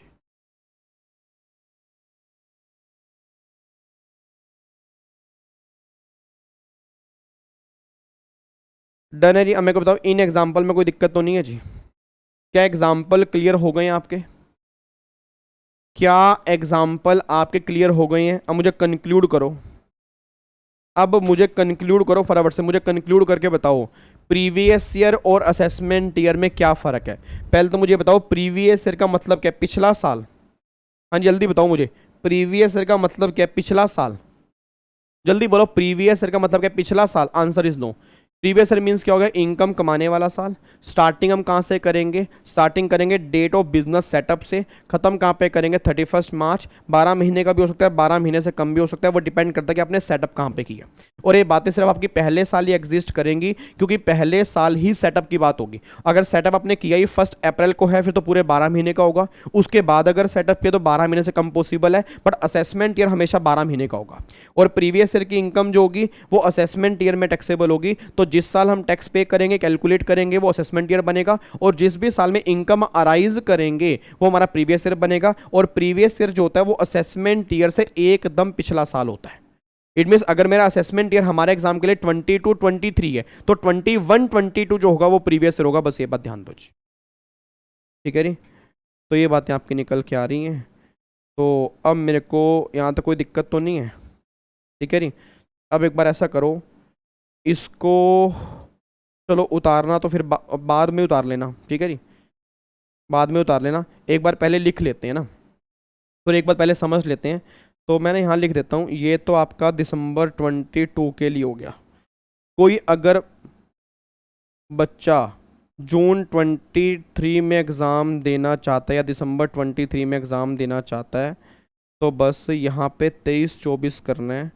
ये जून और दिसंबर 23 वाले बच्चे, ठीक है जी। बाकी सारी बातें आपकी सेम नहीं, ठीक है जी।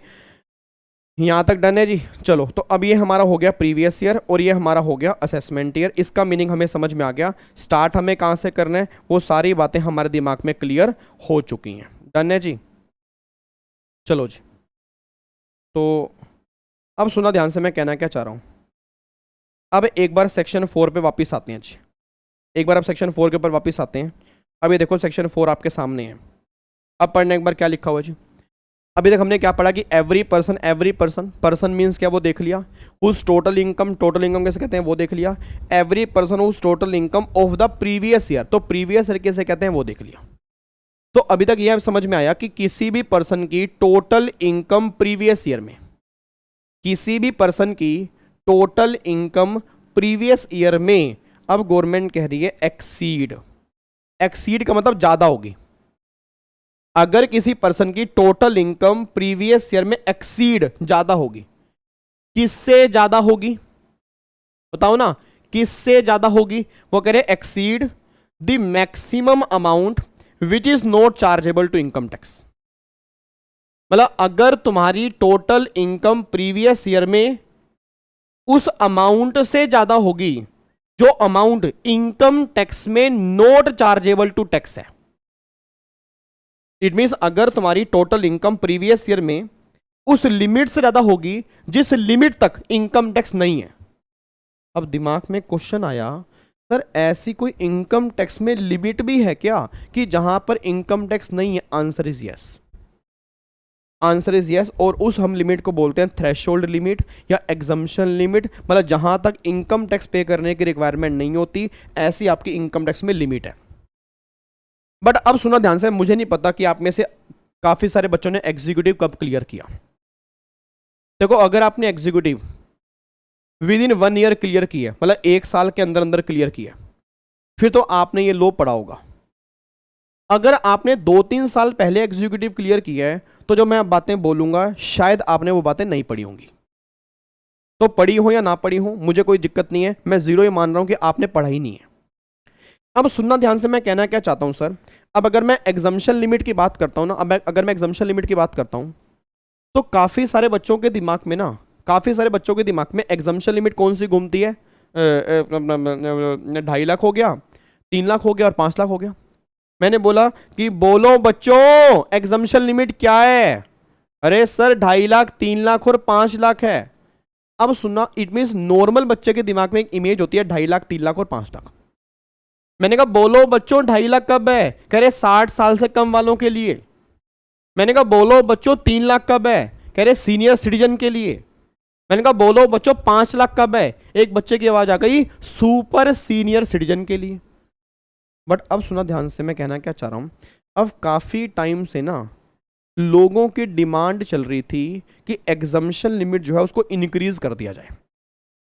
हर बार नॉर्मल पब्लिक ना, हर बार नॉर्मल पब्लिक मतलब जनरल पर्सन जो है वो गवर्नमेंट का ना दरवाजा खड़काता है, टिंग टिंग टिंग टिंग टिंग टिंग टिंग टिंग टिंग टिंग, गवर्नमेंट गवर्नमेंट गवर्नमेंट गवर्नमेंट हमारा भी ध्यान रखना, गवर्नमेंट एग्जम्पशन लिमिट बढ़ा देना, गवर्नमेंट के लिए देखेंगे देखेंगे जी। अब आपस में गवर्नमेंट की मीटिंग हुई तो गवर्नमेंट ने कहा यार एक बात बताओ, अगर हम एग्जम्पशन लिमिट बढ़ा देंगे तो उसका फायदा तो फिर सब ले जाएंगे और हमें फायदा सबको देना नहीं है। तो अब प्रॉब्लम क्या है, लोग कह रहे हैं भाई साहब एग्जम्पशन लिमिट बढ़ाओ, नहीं तो टैक्स रेट कम कर दो। भाई कम से कम कहीं से तो करो ना यार, महंगाई इतनी बढ़ रही है, 80 रुपए किलो के टमाटर हैं भाई साहब, 100 रुपए किलो नींबू पहुंच जाते हैं, हरी मिर्चें फ्री मिलना बंद हो गई, धनिया एटीट्यूड के अंदर आ गया, चटनियां घर में बन नहीं रही, तो बड़ी दिक्कत वाली बात है। तो अगर आप इस तरह से काम करोगे तो कैसे काम चलेगा जनाब? भाई आपको या तो टैक्स रेट कम करने पड़ेंगे या एग्जम्पशन लिमिट बढ़ानी पड़ेगी, कुछ तो आप करो। तो फिर फाइनली क्या किया श्रीमती निर्मला सीतारमन जी ने ना, श्रीमती निर्मला सीतारमन जी ने क्या किया, finance act I think 20, finance act 20 के बजट में एक नई स्कीम इंसर्ट कर दी, सेक्शन नंबर 115 BAC। मतलब फाइनली श्रीमती निर्मला सीतारमन जी ने क्या किया कि 115 BAC एक नई स्कीम इंसर्ट कर दी। अब उस स्कीम में गवर्नमेंट ने क्या बोल दिया री, श्रीमती निर्मला सीतारमन जी, अच्छा देश की फाइनेंस मिनिस्टर कौन है? श्रीमती निर्मला सीतारमन जी। देश के प्राइम मिनिस्टर कौन है जी? श्री नरेंद्र दामोदर दास मोदी, श्री नरेंद्र दामोदर दास मोदी।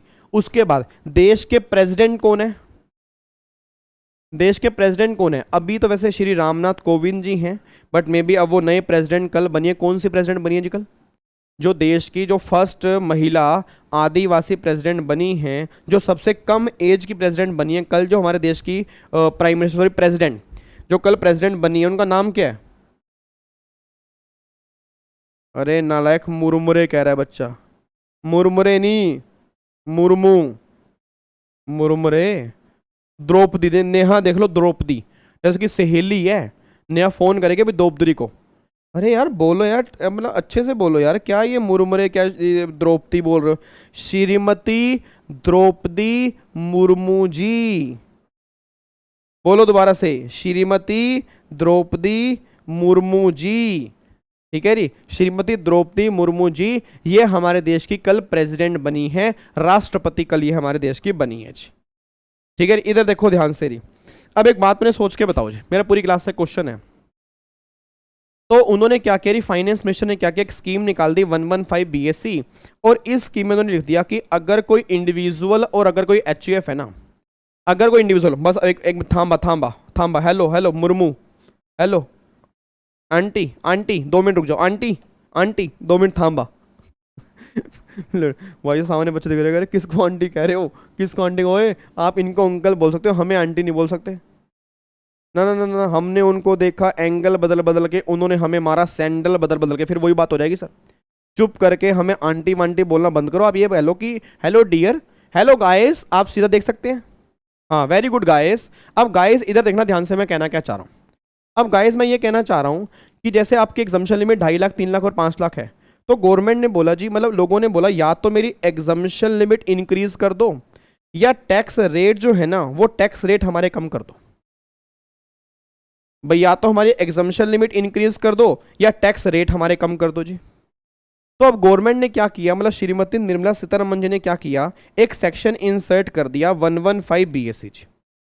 अब 115 BAC ये बात कहता है कि इंडिविजुअल और HUF, प्लीज ध्यान सुनना जी, इंडिविजुअल और HUF, इंडिविजुअल और HUF में अगर कोई पर्सन 115 BAC की स्कीम ले लेता है तो हम उसके टैक्स रेट जो है ना, टैक्स रेट हम रिड्यूस कर देंगे। ये ना एक बार आंखों से पानी निकालना एक बार बंद कर दो, मतलब आपको ना बस एक वर्ड मिलना चाहिए, गाइज गर्ल्स, मतलब उसमें लग जाओगे, जो मैं समझाना चाह रहा हूँ उसमें नहीं समझोगे। यही प्रॉब्लम है, आप 2 मिनट अपना दिमाग डिस्ट्रैक्ट कर लेते हो। समझो ध्यान से मैं कहना क्या चाह रहा हूं सर, मतलब गवर्नमेंट ये बात करेगी एग्जम्पशन लिमिट इंक्रीज नहीं कर रहे, हम तुम्हारे टैक्स रेट कम कर रहे हैं। कोई बताएगा अभी तक नॉर्मल टैक्स रेट क्या चल रहे हैं? अभी तक नॉर्मल टैक्स रेट क्या चल रहे हैं भाई? अभी तक अगर आपको एग्जीक्यूटिव का ध्यान आ रहा हो तो नॉर्मल टैक्स रेट है कि 2.5 लाख तक 0%, 2.5 लाख से अगर ऊपर इनकम होगी 5 लाख तक होगी तो 5% होगी, ठीक है। 5 लाख से अगर ऊपर इनकम होगी 10 लाख तक होगी तो फिर आपका 20% होगी, और अगर इनकम 10 लाख से ऊपर होगी उस केस में गवर्नमेंट कह रही है 30% होगी। ये नॉर्मल टैक्स रेट अभी चल रहे हैं। अब जो नए टैक्स रेट आए हैं, नए टैक्स रेट, वो नए टैक्स रेट 0, 5, 20 और 30 नहीं है। अब गवर्नमेंट कह रही है या तो इनकम एग्जम्प्ट है, या फिर 5% है, या 10% है, या 15% है, या 20% है, या 25% है, और या 30% है। मतलब अब ये टैक्स रेट है, और अब जो 30% का टैक्स रेट है वो 10 लाख के बाद नहीं है, वो 15 लाख के बाद है। इट मींस अभी तक ये वाली स्कीम में क्या लिखा हुआ है कि अगर इनकम 10 लाख से ऊपर होगी तो 30% है। अब जो नई स्कीम 115 BAC है वो ये बात कह रही है कि अगर इनकम 15 लाख से ऊपर होगी ना, अगर इनकम 15 लाख से ऊपर होगी उस केस में 30% है। अब बच्चा ये बात कह रहा है सर एक बात फिर समझ में नहीं आ रही, तो मतलब अब ये वाले रेट खत्म हो गए हैं ना, मतलब अब ये रेट तो हमें करना ही नहीं है, हमें ये रेट ही कर रहे हैं। Answer is no, answer is no, answer is no. यही तो प्रॉब्लम है आज इनकम टैक्स में, और यही सबसे बड़ी गलती हुई फाइनेंस मिनिस्टर से। अब गवर्नमेंट पता क्या बोलती है? ऑप्शन है, ऑप्शन भाई ऑप्शन है, या तो ये ऑप्शन 1 है या ये ऑप्शन 2 है। विच एवर इज मतलब विच जो मोर बेनिफिशियल टू एम्प्लॉय होगा, असेसी होगा, वो ऑप्शन चूज कर लो, हमें कोई दिक्कत नहीं है। इट मींस गवर्नमेंट ये कह रही है कि भैया ये डिलीट नहीं हुआ, मतलब ये भी एप्लीकेबल है, ये भी एप्लीकेबल है, और जहां दोनों में टैक्स तुम्हारा कम आएगा ना वो ऑप्शन बढ़िया। अब क्या नाम है? सामने एक बच्चा बैठा है, क्या नाम है? अंशिका, अंशिका नहीं, पूजा, क्या नाम है आपका? बच्चा कह रहा है मुर्मू। इधर देखो ध्यान से, नाले को मुर्मू। सृष्टि, सृष्टि। अब सृष्टि ये बात कहते सर एक बात मुझे बताओ भाई, आपने कहा भाई ये भी हमें करना है, ये भी हमें करना है, और दोनों में से जो बेनिफिशियल होगा वो हमारे लिए बढ़िया है, तो ऑब्वियस सी बात है फिर बेनिफिशियल तो ये वाला होगा ना भाई। या तो 5, 20 और 30 है, या तो 5, 20 और 30 है, या फिर क्या है 5, 10, 15, 20, 25, 30, तो ऑब्वियस सी बात है बेनिफिशियल जो है वो ये वाला है। ये वाला बेनिफिशियल कैसे बनेगा? इसमें 5, 20, 30 है, और यहाँ पे 10 लाख के बाद 30% है, या 15 के पास 30 है। अब सृष्टि एक बात बताना, क्या लग रहा है आपको, गवर्नमेंट क्या इतनी आसानी से, क्या गवर्नमेंट इतनी आसानी से आपको ये वाला बेनिफिट लेने देगी? सोच के बोलना, इंडियन गवर्नमेंट है सर, इंडियन गवर्नमेंट है, क्या इंडियन गवर्नमेंट इतनी आसानी से आपको ये वाला बेनिफिट लेने देगी? मतलब ही पैदा नहीं होता, मतलब पैदा नहीं होता सर, मतलब पैदा नहीं होता। अब गवर्नमेंट जो ये स्कीम लेके आई ना, मैं हमेशा अपने बच्चों को कहता हूं कि ये 115 BAC की स्कीम जो है ना, इसका नाम है बुलाती है मगर जाने का नहीं। इसका नाम क्या है? बुलाती है, ऐसे करके बुलाती है, आजा आजा आजा, जाने का नहीं। ये जो 115 BAC की स्कीम है ना, इस स्कीम का नाम ये है कि बुलाती है मगर जाने का नहीं। ऐसा मैं क्यों कह रहा हूं? क्योंकि 115 BAC में काफी सारे बेनिफिट आपको छोड़ने पड़ेंगे, तब जाके टैक्स रेट कम मिलेंगे। बस ये बात ध्यान दो। तो आपको ना हमेशा जब भी आप इनकम कैलकुलेट करोगे तो आपको इससे भी निकालनी पड़ेगी, इससे भी निकालनी पड़ेगी, जहां टैक्स कम आएगा वो ऑप्शन चूज कर लो। गवर्नमेंट करी, हमें कोई दिक्कत नहीं है जी, ठीक है। बट वो सारी बातें बात की हैं, अभी मैं आपको बता रहा हूं एग्जम्पशन लिमिट क्या है। क्योंकि उसने मुझे क्या कहा, उसने कहा प्रीवियस ईयर में अगर तुम्हारी टोटल इनकम एग्जम्पशन लिमिट से ज्यादा है, प्रीवियस ईयर में अगर तुम्हारी टोटल इनकम एग्जम्पशन लिमिट से ज्यादा है, उस केस में हम आगे बढ़ेंगे। अगर इनकम एग्जम्पशन लिमिट तक है फिर तो कोई दिक्कत ही नहीं है। तो अब एग्जम्पशन लिमिट कितनी होगी वो डिपेंड करता है कि आपने ऑप्शन 1 लिया है या ऑप्शन 2 लिया है जी। ऑप्शन 1 समझ में आ गया, पुरानी स्कीम। ऑप्शन 2 समझ में आ गया, नई स्कीम। दोबारा बोलो, ऑप्शन 1 कौन स्कीम है जी? जल्दी बोलो फटाफट से जी। मेरा पूरी क्लास से क्वेश्चन है, ऑप्शन 1 स्कीम कौन सी है? हाँ जी, ऑप्शन 1 स्कीम कौन सी है? पुरानी स्कीम। और ऑप्शन 2 स्कीम कौन सी है? नई स्कीम। दोबारा बोलो, ऑप्शन 1 कौन सी है जी? ऑप्शन 1 बोलो मेरे बच्चे, बोलो। ऑप्शन 1 स्कीम कौन सी है? ऑप्शन 1 पुरानी। और ऑप्शन 2 स्कीम कौन सी है, नए वाली। तो अगर मैं ऑप्शन 1 की बात करूंगा तो वो ओल्ड स्कीम की बात करेंगे, अगर मैं ऑप्शन 2 की बात करूंगा तो वो न्यू स्कीम की बात करेंगे। फिर दोबारा बोलो, ऑप्शन 1 की बात करूंगा तो वो ओल्ड स्कीम की बात करेंगे, ऑप्शन 2 की बात करूंगा तो वो न्यू स्कीम की बात करेंगे। और जब भी हम प्रैक्टिकल क्वेश्चंस करेंगे 1-2 दिनों के बाद, तो मैं हमेशा लिखूंगा ऑप्शन 1 ऑप्शन 2, समझ जाना ऑप्शन 1 में ओल्ड स्कीम की बात कर रहा हूं, ऑप्शन 2 में नई स्कीम की बात कर रहा हूं। अब सुनना ध्यान से, मैं कहना क्या चाह रहा हूं। अब बच्चा ये बात कह रहा है, सर अगर हम ऑप्शन 1 की बात करें या हम ऑप्शन 2 की बात करें, तो आपने ये कहा ये तो ओल्ड स्कीम है और ये वाली आपकी नई स्कीम है। मैं कह रही बिल्कुल सही मैंने कहा। तो सर फिर ऑप्शन 1 में जो एग्जम्पशन लिमिट है वो कितनी है। मैं कह रही ऑप्शन 1 में एग्जम्पशन लिमिट जो है वो 3 है। मतलब या तो आपकी एग्जम्पशन लिमिट 2.5 लाख की होगी, या एग्जम्पशन लिमिट आपकी 3 लाख की होगी, या एग्जम्पशन लिमिट आपकी 5 लाख की होगी जी, ठीक है जी। और अगर मैं ऑप्शन 2 की बात करूंगा, नई स्कीम की बात करूंगा ना, उसमें एग्जम्पशन लिमिट सिर्फ एक ही है, मतलब 3 लाख और 5 लाख वाली एग्जम्पशन लिमिट जो है ऑप्शन 2 में अवेलेबल नहीं है। Sir sir sir sir sir sir sir sir age 80 साल की है, सर एज 90 साल की है, एज 70 साल की है। गवर्नमेंट कह रही है भाई साहब तेरी एज चाहे 100 साल की हो, चाहे तो किसी भी साल का हो, अगर तू ऑप्शन 2 चूज करेगा ना, हमेशा तेरी लिमिट 2.5 लाख रुपए रहेगी। बस ये बात ध्यान दो। तो ऑप्शन 1 में 3 बाइफर्केशन है, ऑप्शन 2 में कोई बाइफर्केशन नहीं है। और एक बात मैं और बता दूं, ऑप्शन 1 में ना 3, मतलब ये जो मैंने बाइफर्केशन लगाए हैं ये रेजिडेंट के लगाए हैं, रेजिडेंट के। क्योंकि अगर ये एनआर है तो ऑप्शन 1 में हमेशा लिमिट 2.5 लाख रहती है, चाहे एनआर बुजुर्ग हो जाए, चाहे एनआर कुछ भी हो जाए। इट मीन्स आज अगर निक जोनस एनआर है, इंडिया में इनकम कमा रहा है, अगर निक जोनस की इनकम 80 साल की है, 90 साल की है, 100 साल की है, तो भी उसकी लिमिट 2.5 लाख रुपए रहेगी अगर वो ऑप्शन 1 चूज करेगा। बट अगर कोई रेजिडेंट है तो फिर बाइफर्केशन है। सर हम तो रेजिडेंट है ना, आप हमें बता सकते हो कि रेजिडेंट में ये कैटेगरी कौन कौन सी है। तो अगर आप रेजिडेंट हो, ये कैटेगरी तब है अगर आपकी एज लेस देन 60 है। मैं दोबारा बोलूंगा, अगर आपकी एज लेस देन 60 है तो लिमिट आपकी 2.5 लाख रुपए की है। अगर आपकी एज 60 या उससे ज्यादा है और 80 ईयर से कम है तो फिर आपकी ऑप्शन 2 कैटेगरी है, मतलब पॉइंट नंबर 2 है। और अगर आपकी एज 80 ईयर उससे ज्यादा है और प्रभु इच्छा तक है तो लिमिट फिर आपकी 5 लाख रुपए की है। मैं दोबारा बोलूंगा, अगर 60 साल से कम हो तो लिमिट 2.5 लाख रुपए की है, 60 साल है उससे ऊपर हो, 80 साल से कम हो, लिमिट आपकी 3 लाख रुपए की है, और अगर 80 साल है उससे ऊपर के हो तो लिमिट आपकी 5 लाख रुपए की है। और बट अगर आप एनआर हो, किसी भी कैटेगरी में कवर हो रहे हो, लिमिट 2.5 लाख की है। अगर आप रेजिडेंट हो, नॉन रेजिडेंट हो, अगर 115 बीएससी ले रहे हो और किसी भी कैटेगरी में कवर हो रहे हो तो भी लिमिट आपकी 2.5 लाख की है। तो मेरी बात समझ में आती है। तो मतलब ये 3 बाइफर्केशन जो हैं, ये बाइफर्केशन रेजिडेंट वाले केस में एनआर में हमेशा 2.5 लाख है और 115 बीएससी के अंदर भी हमेशा 2.5 लाख है। अब मेरे को बस एक बार लिख के बता दो, जिसकी एज एग्जैक्ट 60 साल की होगी, लिमिट कितनी है बताओ, जल्दी बताओ फटाफट से। जिसकी एज एग्जैक्ट अगर 60 साल की होगी तो लिमिट कितनी है, 2.5 लाख या 3 लाख, बताओ मुझे फटाफट से बताओ जी।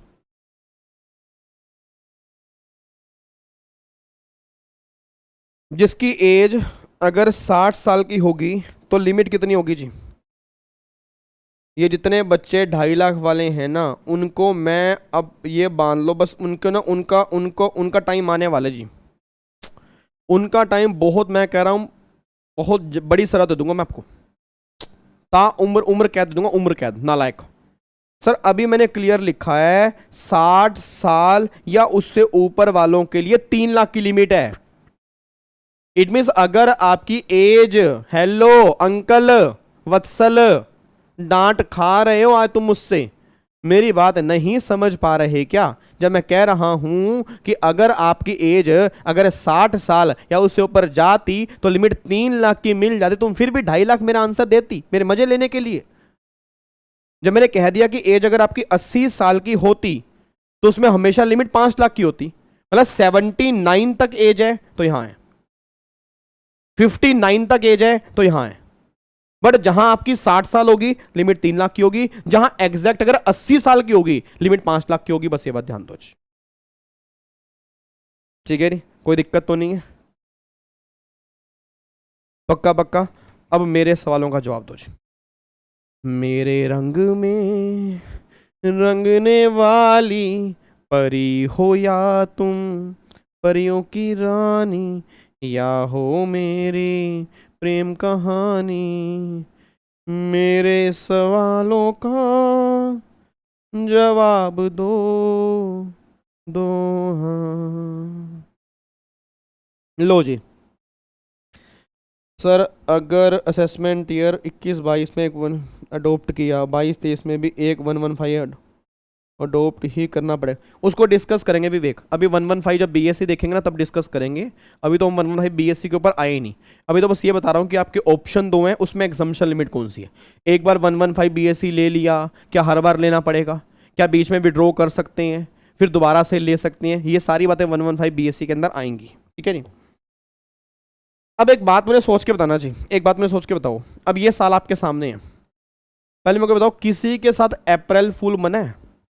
मतलब किसी बच्चे का जन्म अप्रैल को हुआ, 1 अप्रैल को है किसी का 1 अप्रैल को जन्म? कोई अप्रैल फुल वाला क्लास के अंदर बैठा हो कि अप्रैल फुल मन गया उसके साथ जी?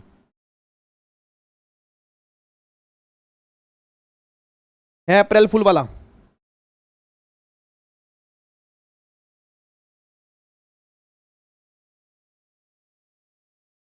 नहीं जी, अप्रैल फुल वाला तो नहीं है। मतलब किसी के साथ अप्रैल फुल नहीं बना हुआ, कोई 1 अप्रैल वाला नहीं है।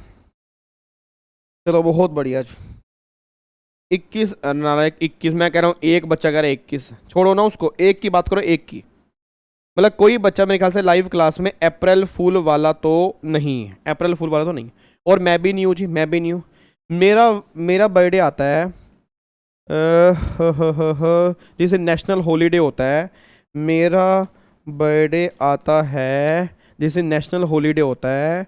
कब होता है? मेरा बर्थडे आता है जी 2 अगस्त को। ठीक है जी, मेरा बर्थडे 2 अगस्त को आता है। ओ माय गॉड, 10 दिन रह गए, पार्टी यूं ही चलेगी, पार्टी यूं ही चलेगी।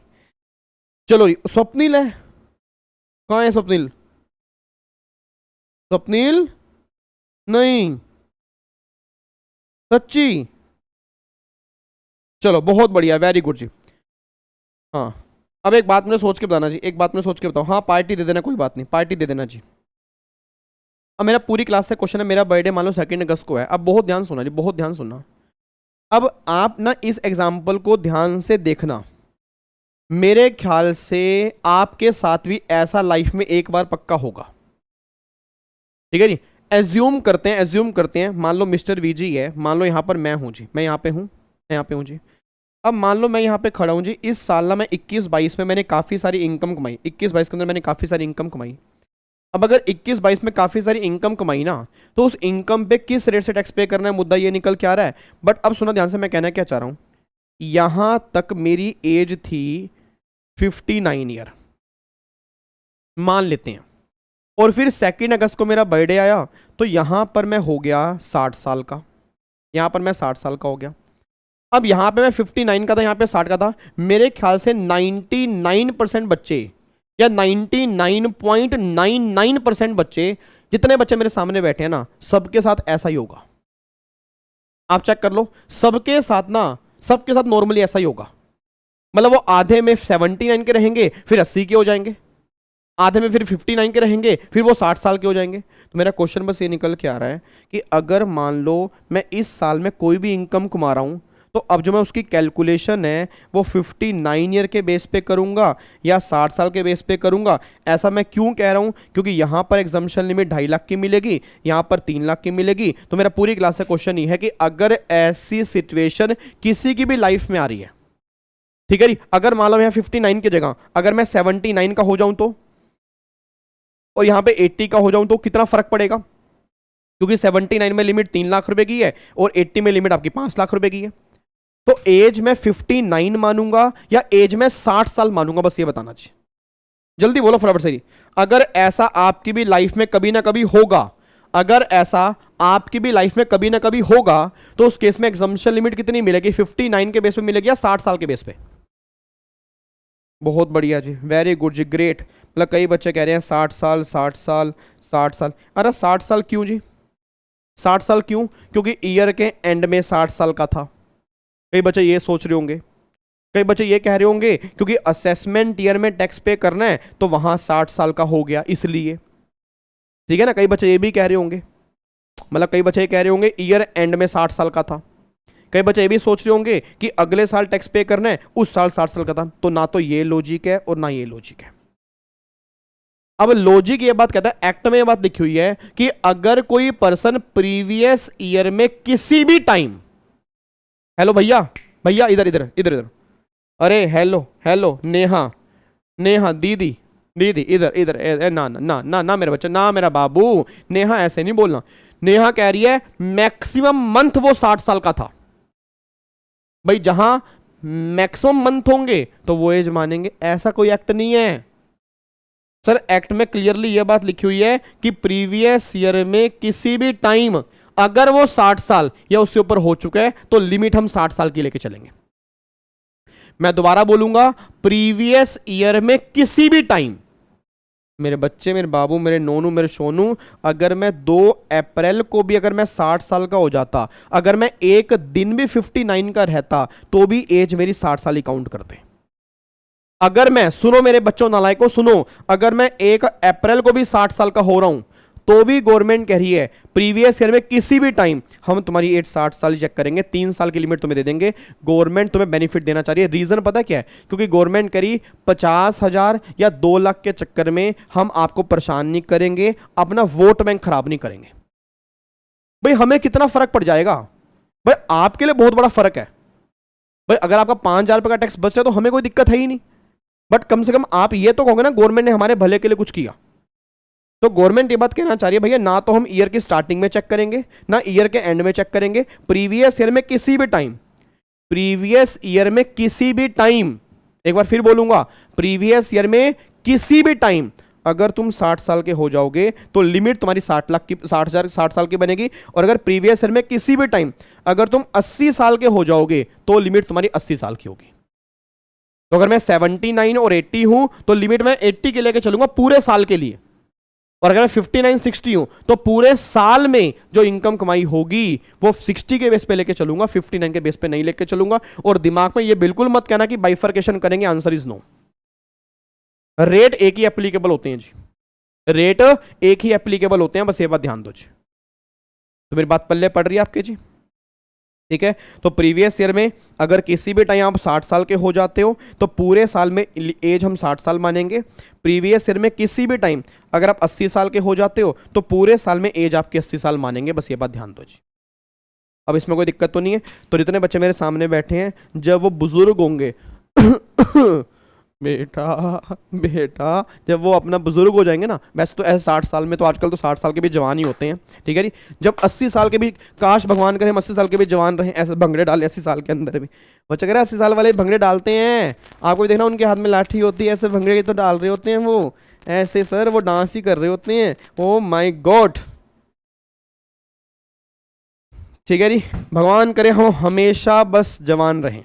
ओए होए, तो सर उसके लिए तो फिर आपको ना वो स्वर्ग में एक वो होता है, पेड़ होता है, उसका वो पत्ता होता है, वो खाना पड़ेगा। वो जो मैंने वो देखा था, पता नहीं महाभारत या रामायण के अंदर भगवान श्री कृष्ण ला के देते हैं, ठीक है जी। हाँ देखो मिर्जापुर मूवी देखिए, मिर्जापुर में सर एक चाचा थे, इधर देखो ध्यान से, चाचा थे मिर्जापुर में। अब एक बात मैंने सोच के बताओ जी, तो अब ये क्लियर हो गया 60 साल और 80 साल वाला कॉन्सेप्ट। अब मुझे फटाफट से बोल दो,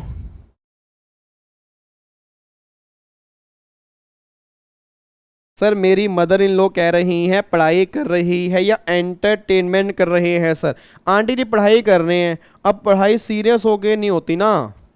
अब चलो आंटी से ही क्वेश्चन पूछ लेना। आंटी एक बात बताओ, अब नेहा की एज अभी 59 है मान लो, अभी अब जब हो जाएगी आगे होगी ना, जब आप भी मेरे ख्याल से 70-75 के हो जाओगे, 80 के हो जाओगे, तो 59 की नेहा की एज है और नेहा इसी साल में 60 साल की हो गई।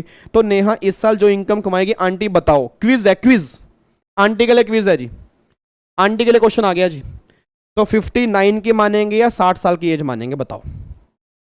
बेटे मेरे को नहीं पता, सॉरी शक्तिमान, मैं तो वैसे ही आ गई थी। आंटी 60 साल की मानेंगे। यस लो ये बात कह रहा है प्रीवियस ईयर में किसी भी टाइम अगर आप 60 साल के हो जाओगे तो एज आपकी 60 साल मान ली जाएगी, ठीक है। आंटी जब आप 79 के हो, आपका बर्थडे मुझे पता नहीं कब है, बट आप 79 के हो गए, ठीक है, और बीच में आप 80 ईयर के भी हो जाओगे, तो आपकी एज भी 80 ईयर की मान के हम लिमिट 5 लाख की देंगे। बस ये बात ध्यान दो। क्या बात है, तालियां, बहुत बढ़िया, वेरी वेरी गुड जी, डन है जी। ठीक है, तो लिमिट आपकी कौन सी मिलेगी जी? लिमिट आपकी यहाँ पे 60 साल की मिलेगी और यहाँ पे 80 साल की मिलेगी। अब इसमें कोई डाउट तो नहीं है? अब एक लास्ट पॉइंट है बस जी, अब एक लास्ट पॉइंट है।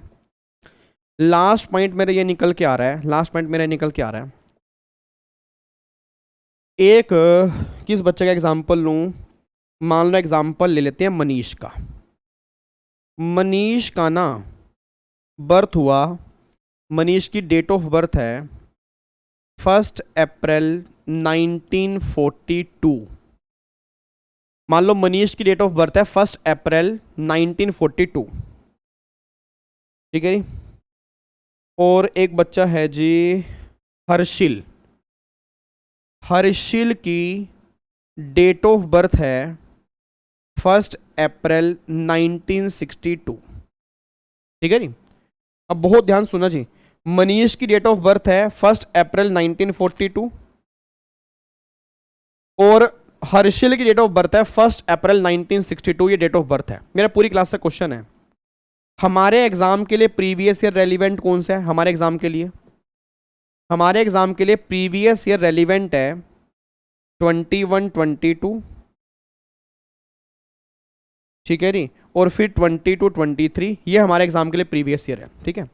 अब मेरा पूरी क्लास से क्वेश्चन है, मेरा पूरी पहले मनीष की बात करो। मनीष की, अगर 1 अप्रैल 1942 में मनीष का जन्म हुआ था तो सोच के बोलना। अब 21-22 में मनीष ने इनकम कमाई, 21-22 में मनीष ने इनकम कमाई, तो क्या बताएगा? मनीष का अगर जन्म 1 अप्रैल 1942 को हुआ था तो वो 1 अप्रैल 2022 को ना वो 80 साल का हो जाएगा। 1 अप्रैल 2022 को वो 80 साल का हो जाएगा, ठीक है जी। और 31 मार्च 2022 को वो 79 ईयर का ही था, क्योंकि बर्थडे उसका कब है? 1 अप्रैल को। भाई बर्थडे कब है? 1 अप्रैल को ना। तो मतलब अगर मैं 1942 से काउंटिंग करूंगा, तो अगर मैं 1942 से काउंटिंग करूंगा तो 42 से लेके 2022 तक 80 साल बन रहे हैं, 79 यहां तक बनेंगे। 80 साल का वो कब होगा जी? 80 साल का होगा 1 अप्रैल 22 को। इसमें कोई दिक्कत तो नहीं है? अब मेरा पूरी क्लास से क्वेश्चन है भाई साहब, मनीष के दिल पे क्या गुजर रही है ये मनीष ही जानता है। सही बता रहा हूं सर, मनीष के दिल पे क्या गुजर रही है मनीष जानता है सर। मनीष कोस रहा है उस दिन को, मनीष कह रहा है पापा पापा नहीं पापा, आप एक दिन पहले नहीं पैदा कर सकते थे हमें?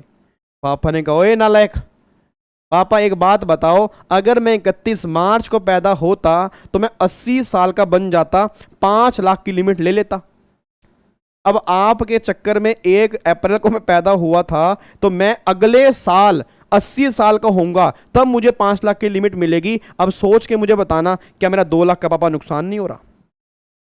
क्या पता मैं अगले साल रहूं या ना रहूं पापा? एक दिन के चक्कर में, एक दिन के चक्कर में, एक दिन की कीमत तुम क्या जानो मनीष बाबू के पापा? एक नंबर की कीमत तुम क्या जानो? अब यहां पे देख लो ना, एक दिन की वैल्यू क्या जानो जी? ठीक है जी, एक दिन की वैल्यू, बात तो एक दिन की है ना। मतलब तड़प रहा है सर, वो तड़प रहा है, इसलिए तड़प रहा है कि अगर वो इस साल में किसी भी टाइम 80 साल का हो जाता तो लिमिट 5 लाख की मिल जाती। एक बात बताना, क्या आपको नहीं लग रहा मनीष के साथ हार्डशिप हो रही है जी? सोच के बताओ जी, क्या आपको नहीं लग रहा जी मनीष के साथ हार्डशिप हो रही है? मेरा पूरी क्लास से क्वेश्चन है, क्या आपको नहीं लग रहा कि मनीष के साथ हार्डशिप हो रही है जी?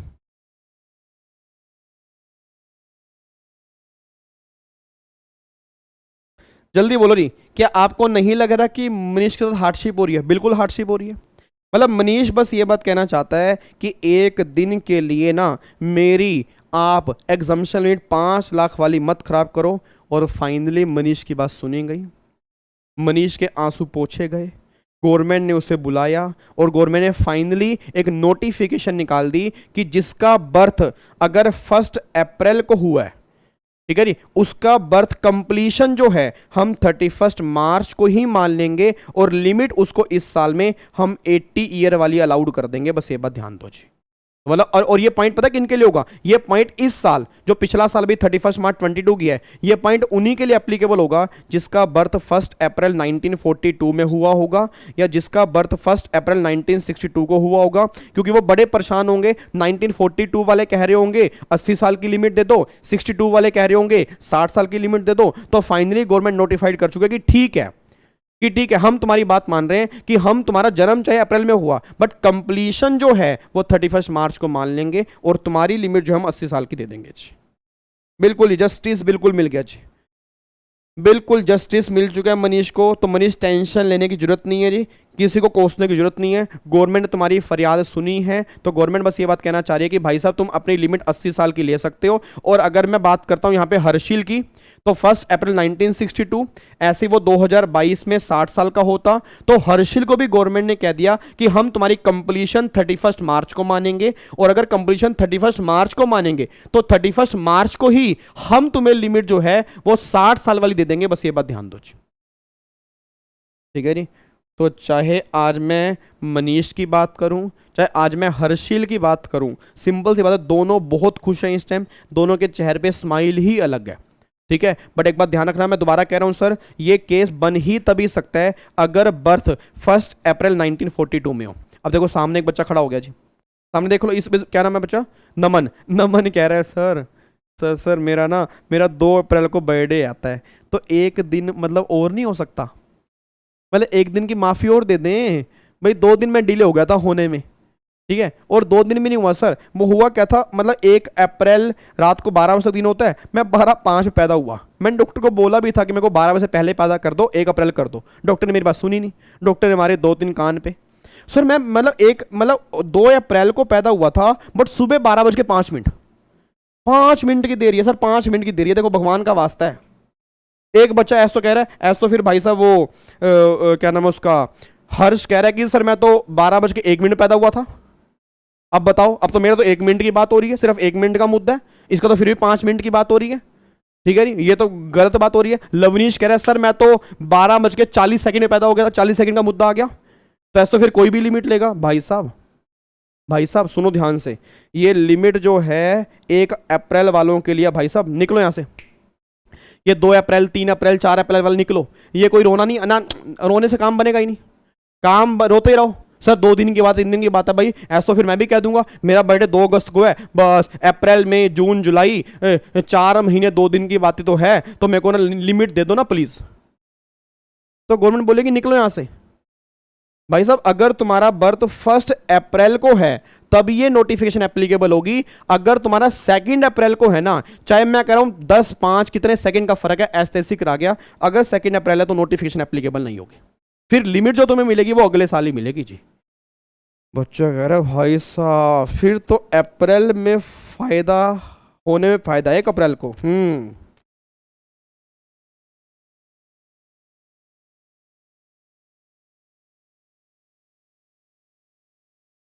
ठीक है जी, डन है जी। तो मतलब सिंपल से क्रक्स समझ में आ गया। क्रक्स क्या निकल के आ रहा है? क्रक्स ये निकल के आ रहा है कि जिसका प्रीवियस ईयर में किसी भी टाइम अगर वो 60 साल या 80 साल का हो रहा है तो भी लिमिट एप्लीकेबल हो जाएगी। और अगर उसका बर्थ 1 अप्रैल को है तो हम कंप्लीशन 31 मार्च को ही मानेंगे, तो लिमिट आप ले सकते हो। 1 अप्रैल के बाद है तो फिर नोटिफिकेशन एप्लीकेबल नहीं होगी जी। हाँ बिल्कुल फायदा है स्वप्निल, बिल्कुल फायदा है जी। मेरे को बताओ यहाँ तक कोई दिक्कत तो नहीं है? अब यहाँ तक कंक्लूड कर दूँ, ठीक है। अब एक बार मैं आपको दिखा देता हूँ जी, इधर देख लो ध्यान से एक बार जी फटाफट से।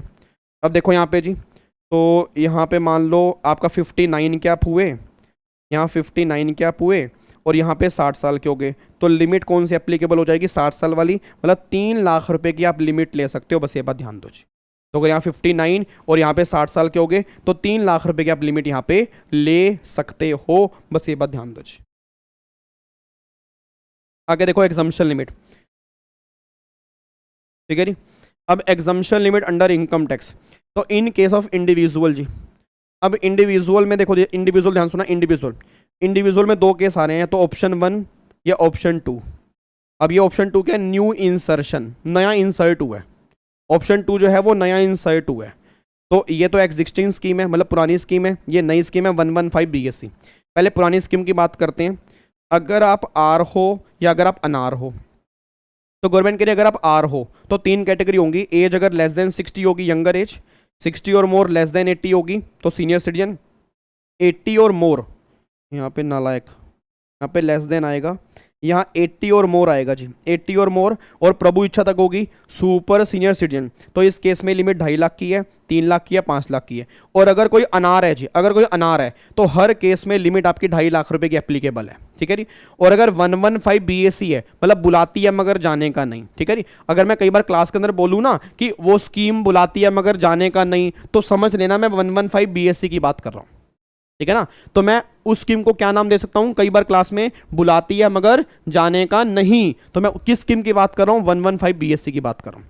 तो देखो 115 BSc में all types of individual whether R और NR irrespective of age, age कितनी भी हो, हमेशा 2.5 लाख रुपए की लिमिट एप्लीकेबल होगी ऑप्शन नंबर 2 में जी, ठीक है। अब एज हमें चेकअप करनी है, देखो मैंने क्या लिखा है जी, अगर कोई इंडिविजुअल प्रीवियस ईयर में किसी भी टाइम 60 साल या उससे ऊपर हो जाएगा या 80 साल या उससे ऊपर हो जाएगा, तो उसे एग्जम्पशन लिमिट 3 लाख और 5 लाख के बेसिस पे कैलकुलेट करेंगे। वही बात मैंने बोली है ना कि किसी भी टाइम अगर 60 साल या 80 साल के हो जाओगे तो लिमिट आपको हायर वाली मिलेगी, कम वाली नहीं मिलेगी।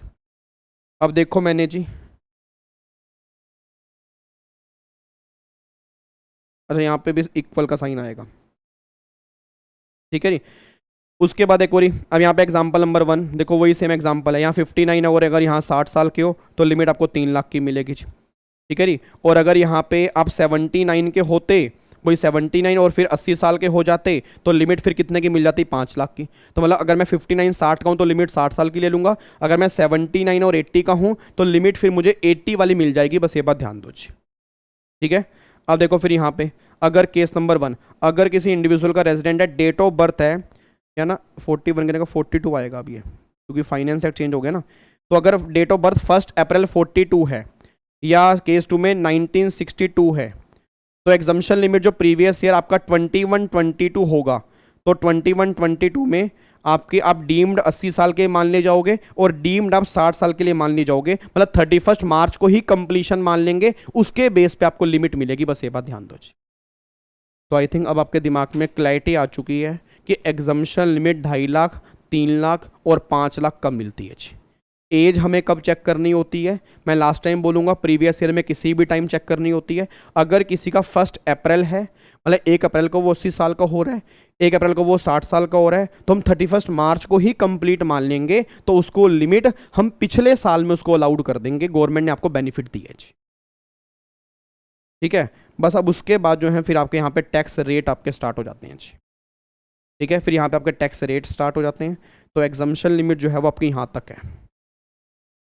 तो एक बार पहले इसकी ना फ़ोटो क्लिक कर लो, थोड़ा सा इसमें मैं चेंज करता हूँ, यहाँ पे जहाँ 20 है वहाँ 21 कर लेना है हमने, जहाँ 21 है वहाँ 22, जहाँ 22 है वहाँ 23, ये थोड़ा सा चेंज करना पड़ेगा।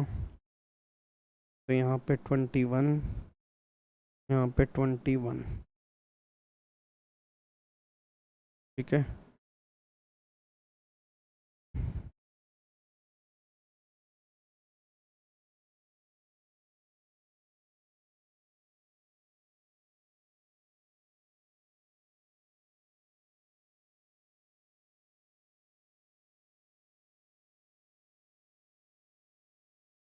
ट्वेंटी वन,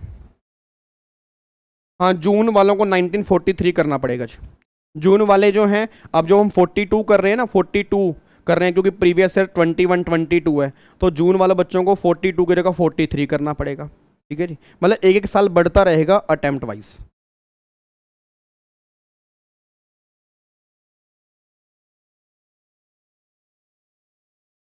ये तो मैंने चेंज कर दिए थे, लो जी। एक बार पहले यहाँ तक आपने नोटिंग कर ली थी ना, अब यहाँ से फ़ोटो क्लिक करो एक बार जी, लो जी। एक बार यहाँ से फ़ोटो क्लिक करो,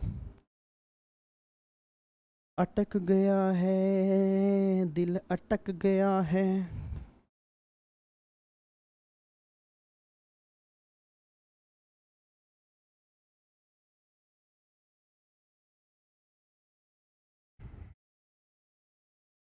हो गया नहीं यहाँ तक?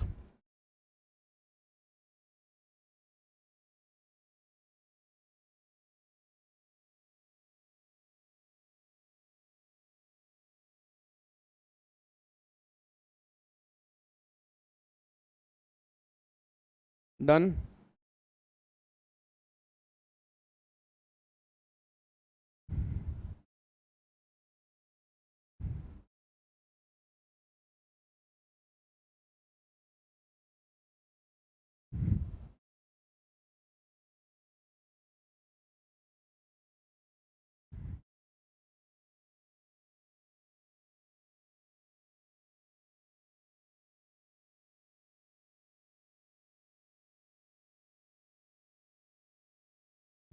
हो गया नहीं यहाँ तक? अभी एग्जाम्शन लिमिट जी।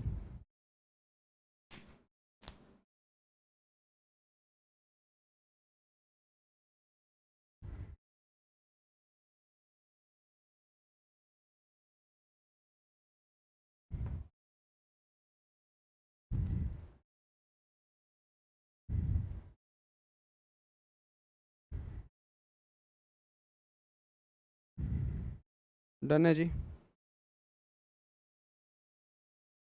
ये ऐसा सेम एग्जाम्पल तो वैसे आपने ऊपर भी लिखा है।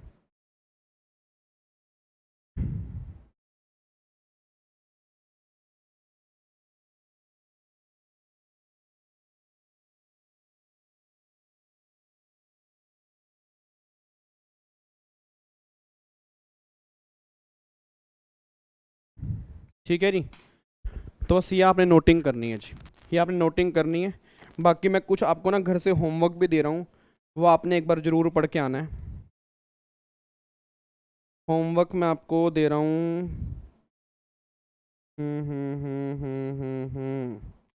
एक तो पेज नंबर 10, पेज नंबर 10 पे ना बुक में अच्छा बुक में तो पीडीएफ है ना, पीडीएफ, पीडीएफ में पेज नंबर 10 जो है,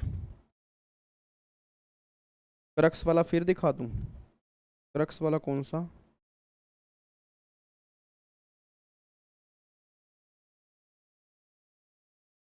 ये लो क्रक्स। पीडीएफ में ना पेज नंबर 10 है।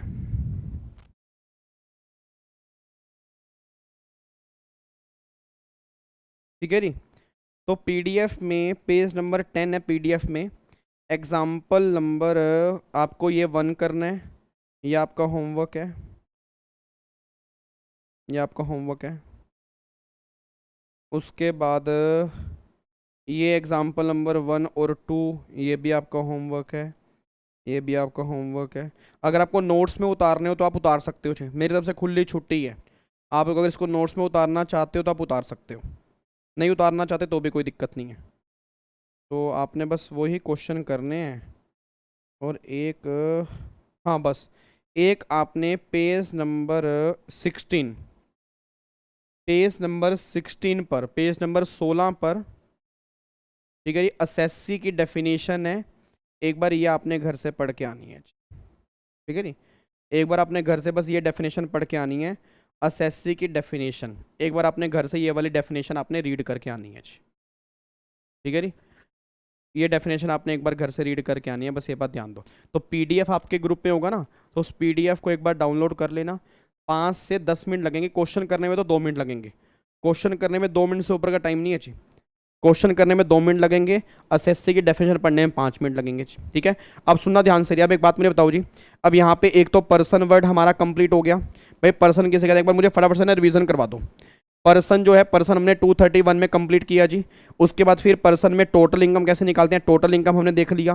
प्रीवियस ईयर क्या होता है, मतलब जिस साल में इनकम कमाओगे वो प्रीवियस ईयर बन जाएगा। 12 महीने का भी होगा, 12 से कम भी होगा, ठीक है। असेसमेंट ईयर मीन जिस भी साल में आप टैक्स पे करोगे वो असेसमेंट ईयर बन जाएगा। तो हमने पर्सन की डेफिनेशन कंप्लीट की, टोटल इनकम हमने समझा, प्रीवियस ईयर समझा, एग्जम्पशन लिमिट कहाँ कहाँ पे कौन सी एप्लीकेबल होती है वो सारी बातें हमने समझी। अब अगर किसी पर्सन की टोटल इनकम एग्जम्पशन लिमिट से ज़्यादा होगी, अगर किसी पर्सन की टोटल इनकम एग्जम्पशन लिमिट से ज़्यादा होगी, अभी 2 मिनट छुट्टी नहीं हुई जी, अभी 2 मिनट रुक जाओ यहाँ पे। अब एक बताना, अगर किसी पर्सन की टोटल इनकम एग्जम्पशन लिमिट से ज़्यादा होगी तो एक बार सेक्शन 4 मुझे पढ़ के बताना वो क्या कहना चाह रहा है, कि वो पर्सन अब इनकम टैक्स पे करेगा या वो पर्सन असेसी बन जाएगा, बस मेरे को ये बता दो जी। सेक्शन 4 आपके सामने ओपन बुक पेपर है, ओपन बुक पेपर है। सेक्शन 4 चार्जिंग सेक्शन क्या कह रहा है कि अगर किसी पर्सन की टोटल इनकम प्रीवियस ईयर में एग्जम्पशन लिमिट से ज्यादा होगी तो क्या वो टैक्स पे करने के लायबल होगा या वो असेसी बन जाएगा, बताना मुझे जी, क्या कहना चाह रहा है जी, मतलब क्या वो टैक्स पे करने के लायबल होगा या असेसी बन जाएगा। वो कहना चाह रहे हैं every person whose total income of the previous year exceed the exemption limit is an assessee, वो असेसी बन जाएगा। और जब वो असेसी बन जाएगा, जब वो असेसी बन जाएगा and chargeable to income tax, फिर वो टैक्स पे करने के लायबल होगा। मतलब इनकम टैक्स में अगर किसी बच्चे ने ध्यान से पढ़ा हो, पर्सन टैक्स पे करने के लायबल नहीं होता सर, असेसी टैक्स पे करने के लायबल होता है। अगर कोई बच्चा यहां पे ध्यान दे रहा हो, इनकम टैक्स में पर्सन टैक्स पे करने के लायबल नहीं होता, असेसी टैक्स पे करने के लायबल होता है। तभी आप कभी इनकम टैक्स में क्वेश्चन देखना, हमेशा वो असेसी के नाम से बनते हैं। हमेशा क्या लिखा होता है, mister X is an assessee, mister A is an, reason क्या है, क्योंकि जब तक वो असेसी नहीं बनेगा वो टैक्स पे करने के लायबल ही नहीं होगा। तो गवर्नमेंट ये बात कहना चाह रही है कि अगर किसी पर्सन की टोटल इनकम एग्जम्पशन लिमिट से ज्यादा होगी वो असेसी बनेगा, और जैसे ही वो असेसी बनेगा ना फिर वो इनकम टैक्स पे करने के लायबल होगा। तो बस एक लास्ट में मुझे बता देना ट्रू या फॉल्स, मतलब ट्रू या फॉल्स आंसर देना और छुट्टी हो जाएगी। अब मैं एक लाइन बोलूंगा, ट्रू फॉल्स का आंसर देना, ठीक है जी। मेरे अकॉर्डिंग सेक्शन 4 कहना चाह रहा है all assessees are person, all assessee are person but all persons are not an assessee. बस मेरे को ट्रू और फॉल्स बताओ जी, क्या ये लाइन सही है? All assessees are person but all persons are not an assessee, ये लाइन ट्रू है या ये लाइन फॉल्स है जी? मतलब जितने भी असेसी हैं वो पर्सन तो हैं बट हर पर्सन जो है वो असेसी नहीं है, क्योंकि पर्सन असेसी तभी बनेगा अगर उसकी इनकम एग्जम्पशन लिमिट से ज्यादा होगी जी। बहुत बढ़िया, वेरी गुड जी, क्या बात है, क्या बात है। बच्चा कह रहा है बिल्कुल सत्य वचन आपने बोले हैं सर, सत्य वचन सत्य वचन सत्य वचन, आपने बिल्कुल सच्चे वचन आपने बोले हैं। चलो बहुत बढ़िया री, वेरी गुड। बस आपने बस अब एसएससी की डेफिनेशन पढ़ के आनी है कि एसएससी में क्या है। फिर कल की क्लास में टैक्स रेट हम देखेंगे, टैक्स निकालना हम सीखेंगे, कल ही हम सरचार्ज की बातें करेंगे, कल ही हम एमआर की बातें करेंगे। तो कल की क्लास आपकी मोस्ट इंपॉर्टेंट क्लास है जी, ठीक है। तो कल आपकी मोस्ट इंपॉर्टेंट क्लास है, बस ये बात ध्यान देना जी। डन है जी, क्लियर है? चलो जी, हाँ बिल्कुल, इनकम टैक्स का भी क्वेश्चन बैंक आएगा। वैसे तो मेजर क्वेश्चन मैंने बुक में ही डाले हुए हैं। पिछली बार मेरी बुक बनी थी, अगर मैं इनकम टैक्स की बुक दिखाऊँ ना पिछली बार की, मेरे पास शायद यहाँ पे पड़ी होगी इनकम टैक्स की बुक। पिछली बार की मेरे ख्याल से 300 पेज की बुक बनी थी पिछली बार, और इस बार बनी है 422 या 23 पेज की। तो मैंने क्वेश्चन मेजर वैसे मैंने इस बार बुक में ही डाल दिए, बट अलग से भी क्वेश्चन बैंक दूंगा मैं आपके, अलग से भी क्वेश्चन बैंक दूंगा, तो उसमें से भी क्वेश्चन कर सकते हो, ठीक है जी। चलो तो बाकी मुलाकात करते हैं फिर कल की क्लास में। एक बार आप होमवर्क करके आओगे, बाकी फिर कल डिस्कस करेंगे 11 बजे, सेम टाइम सेम जगह। ओके जी, bye bye, tata, thank you so much, Jai Hind, thank you so much, God bless you, take care, bye bye जी, bye bye, God bless you.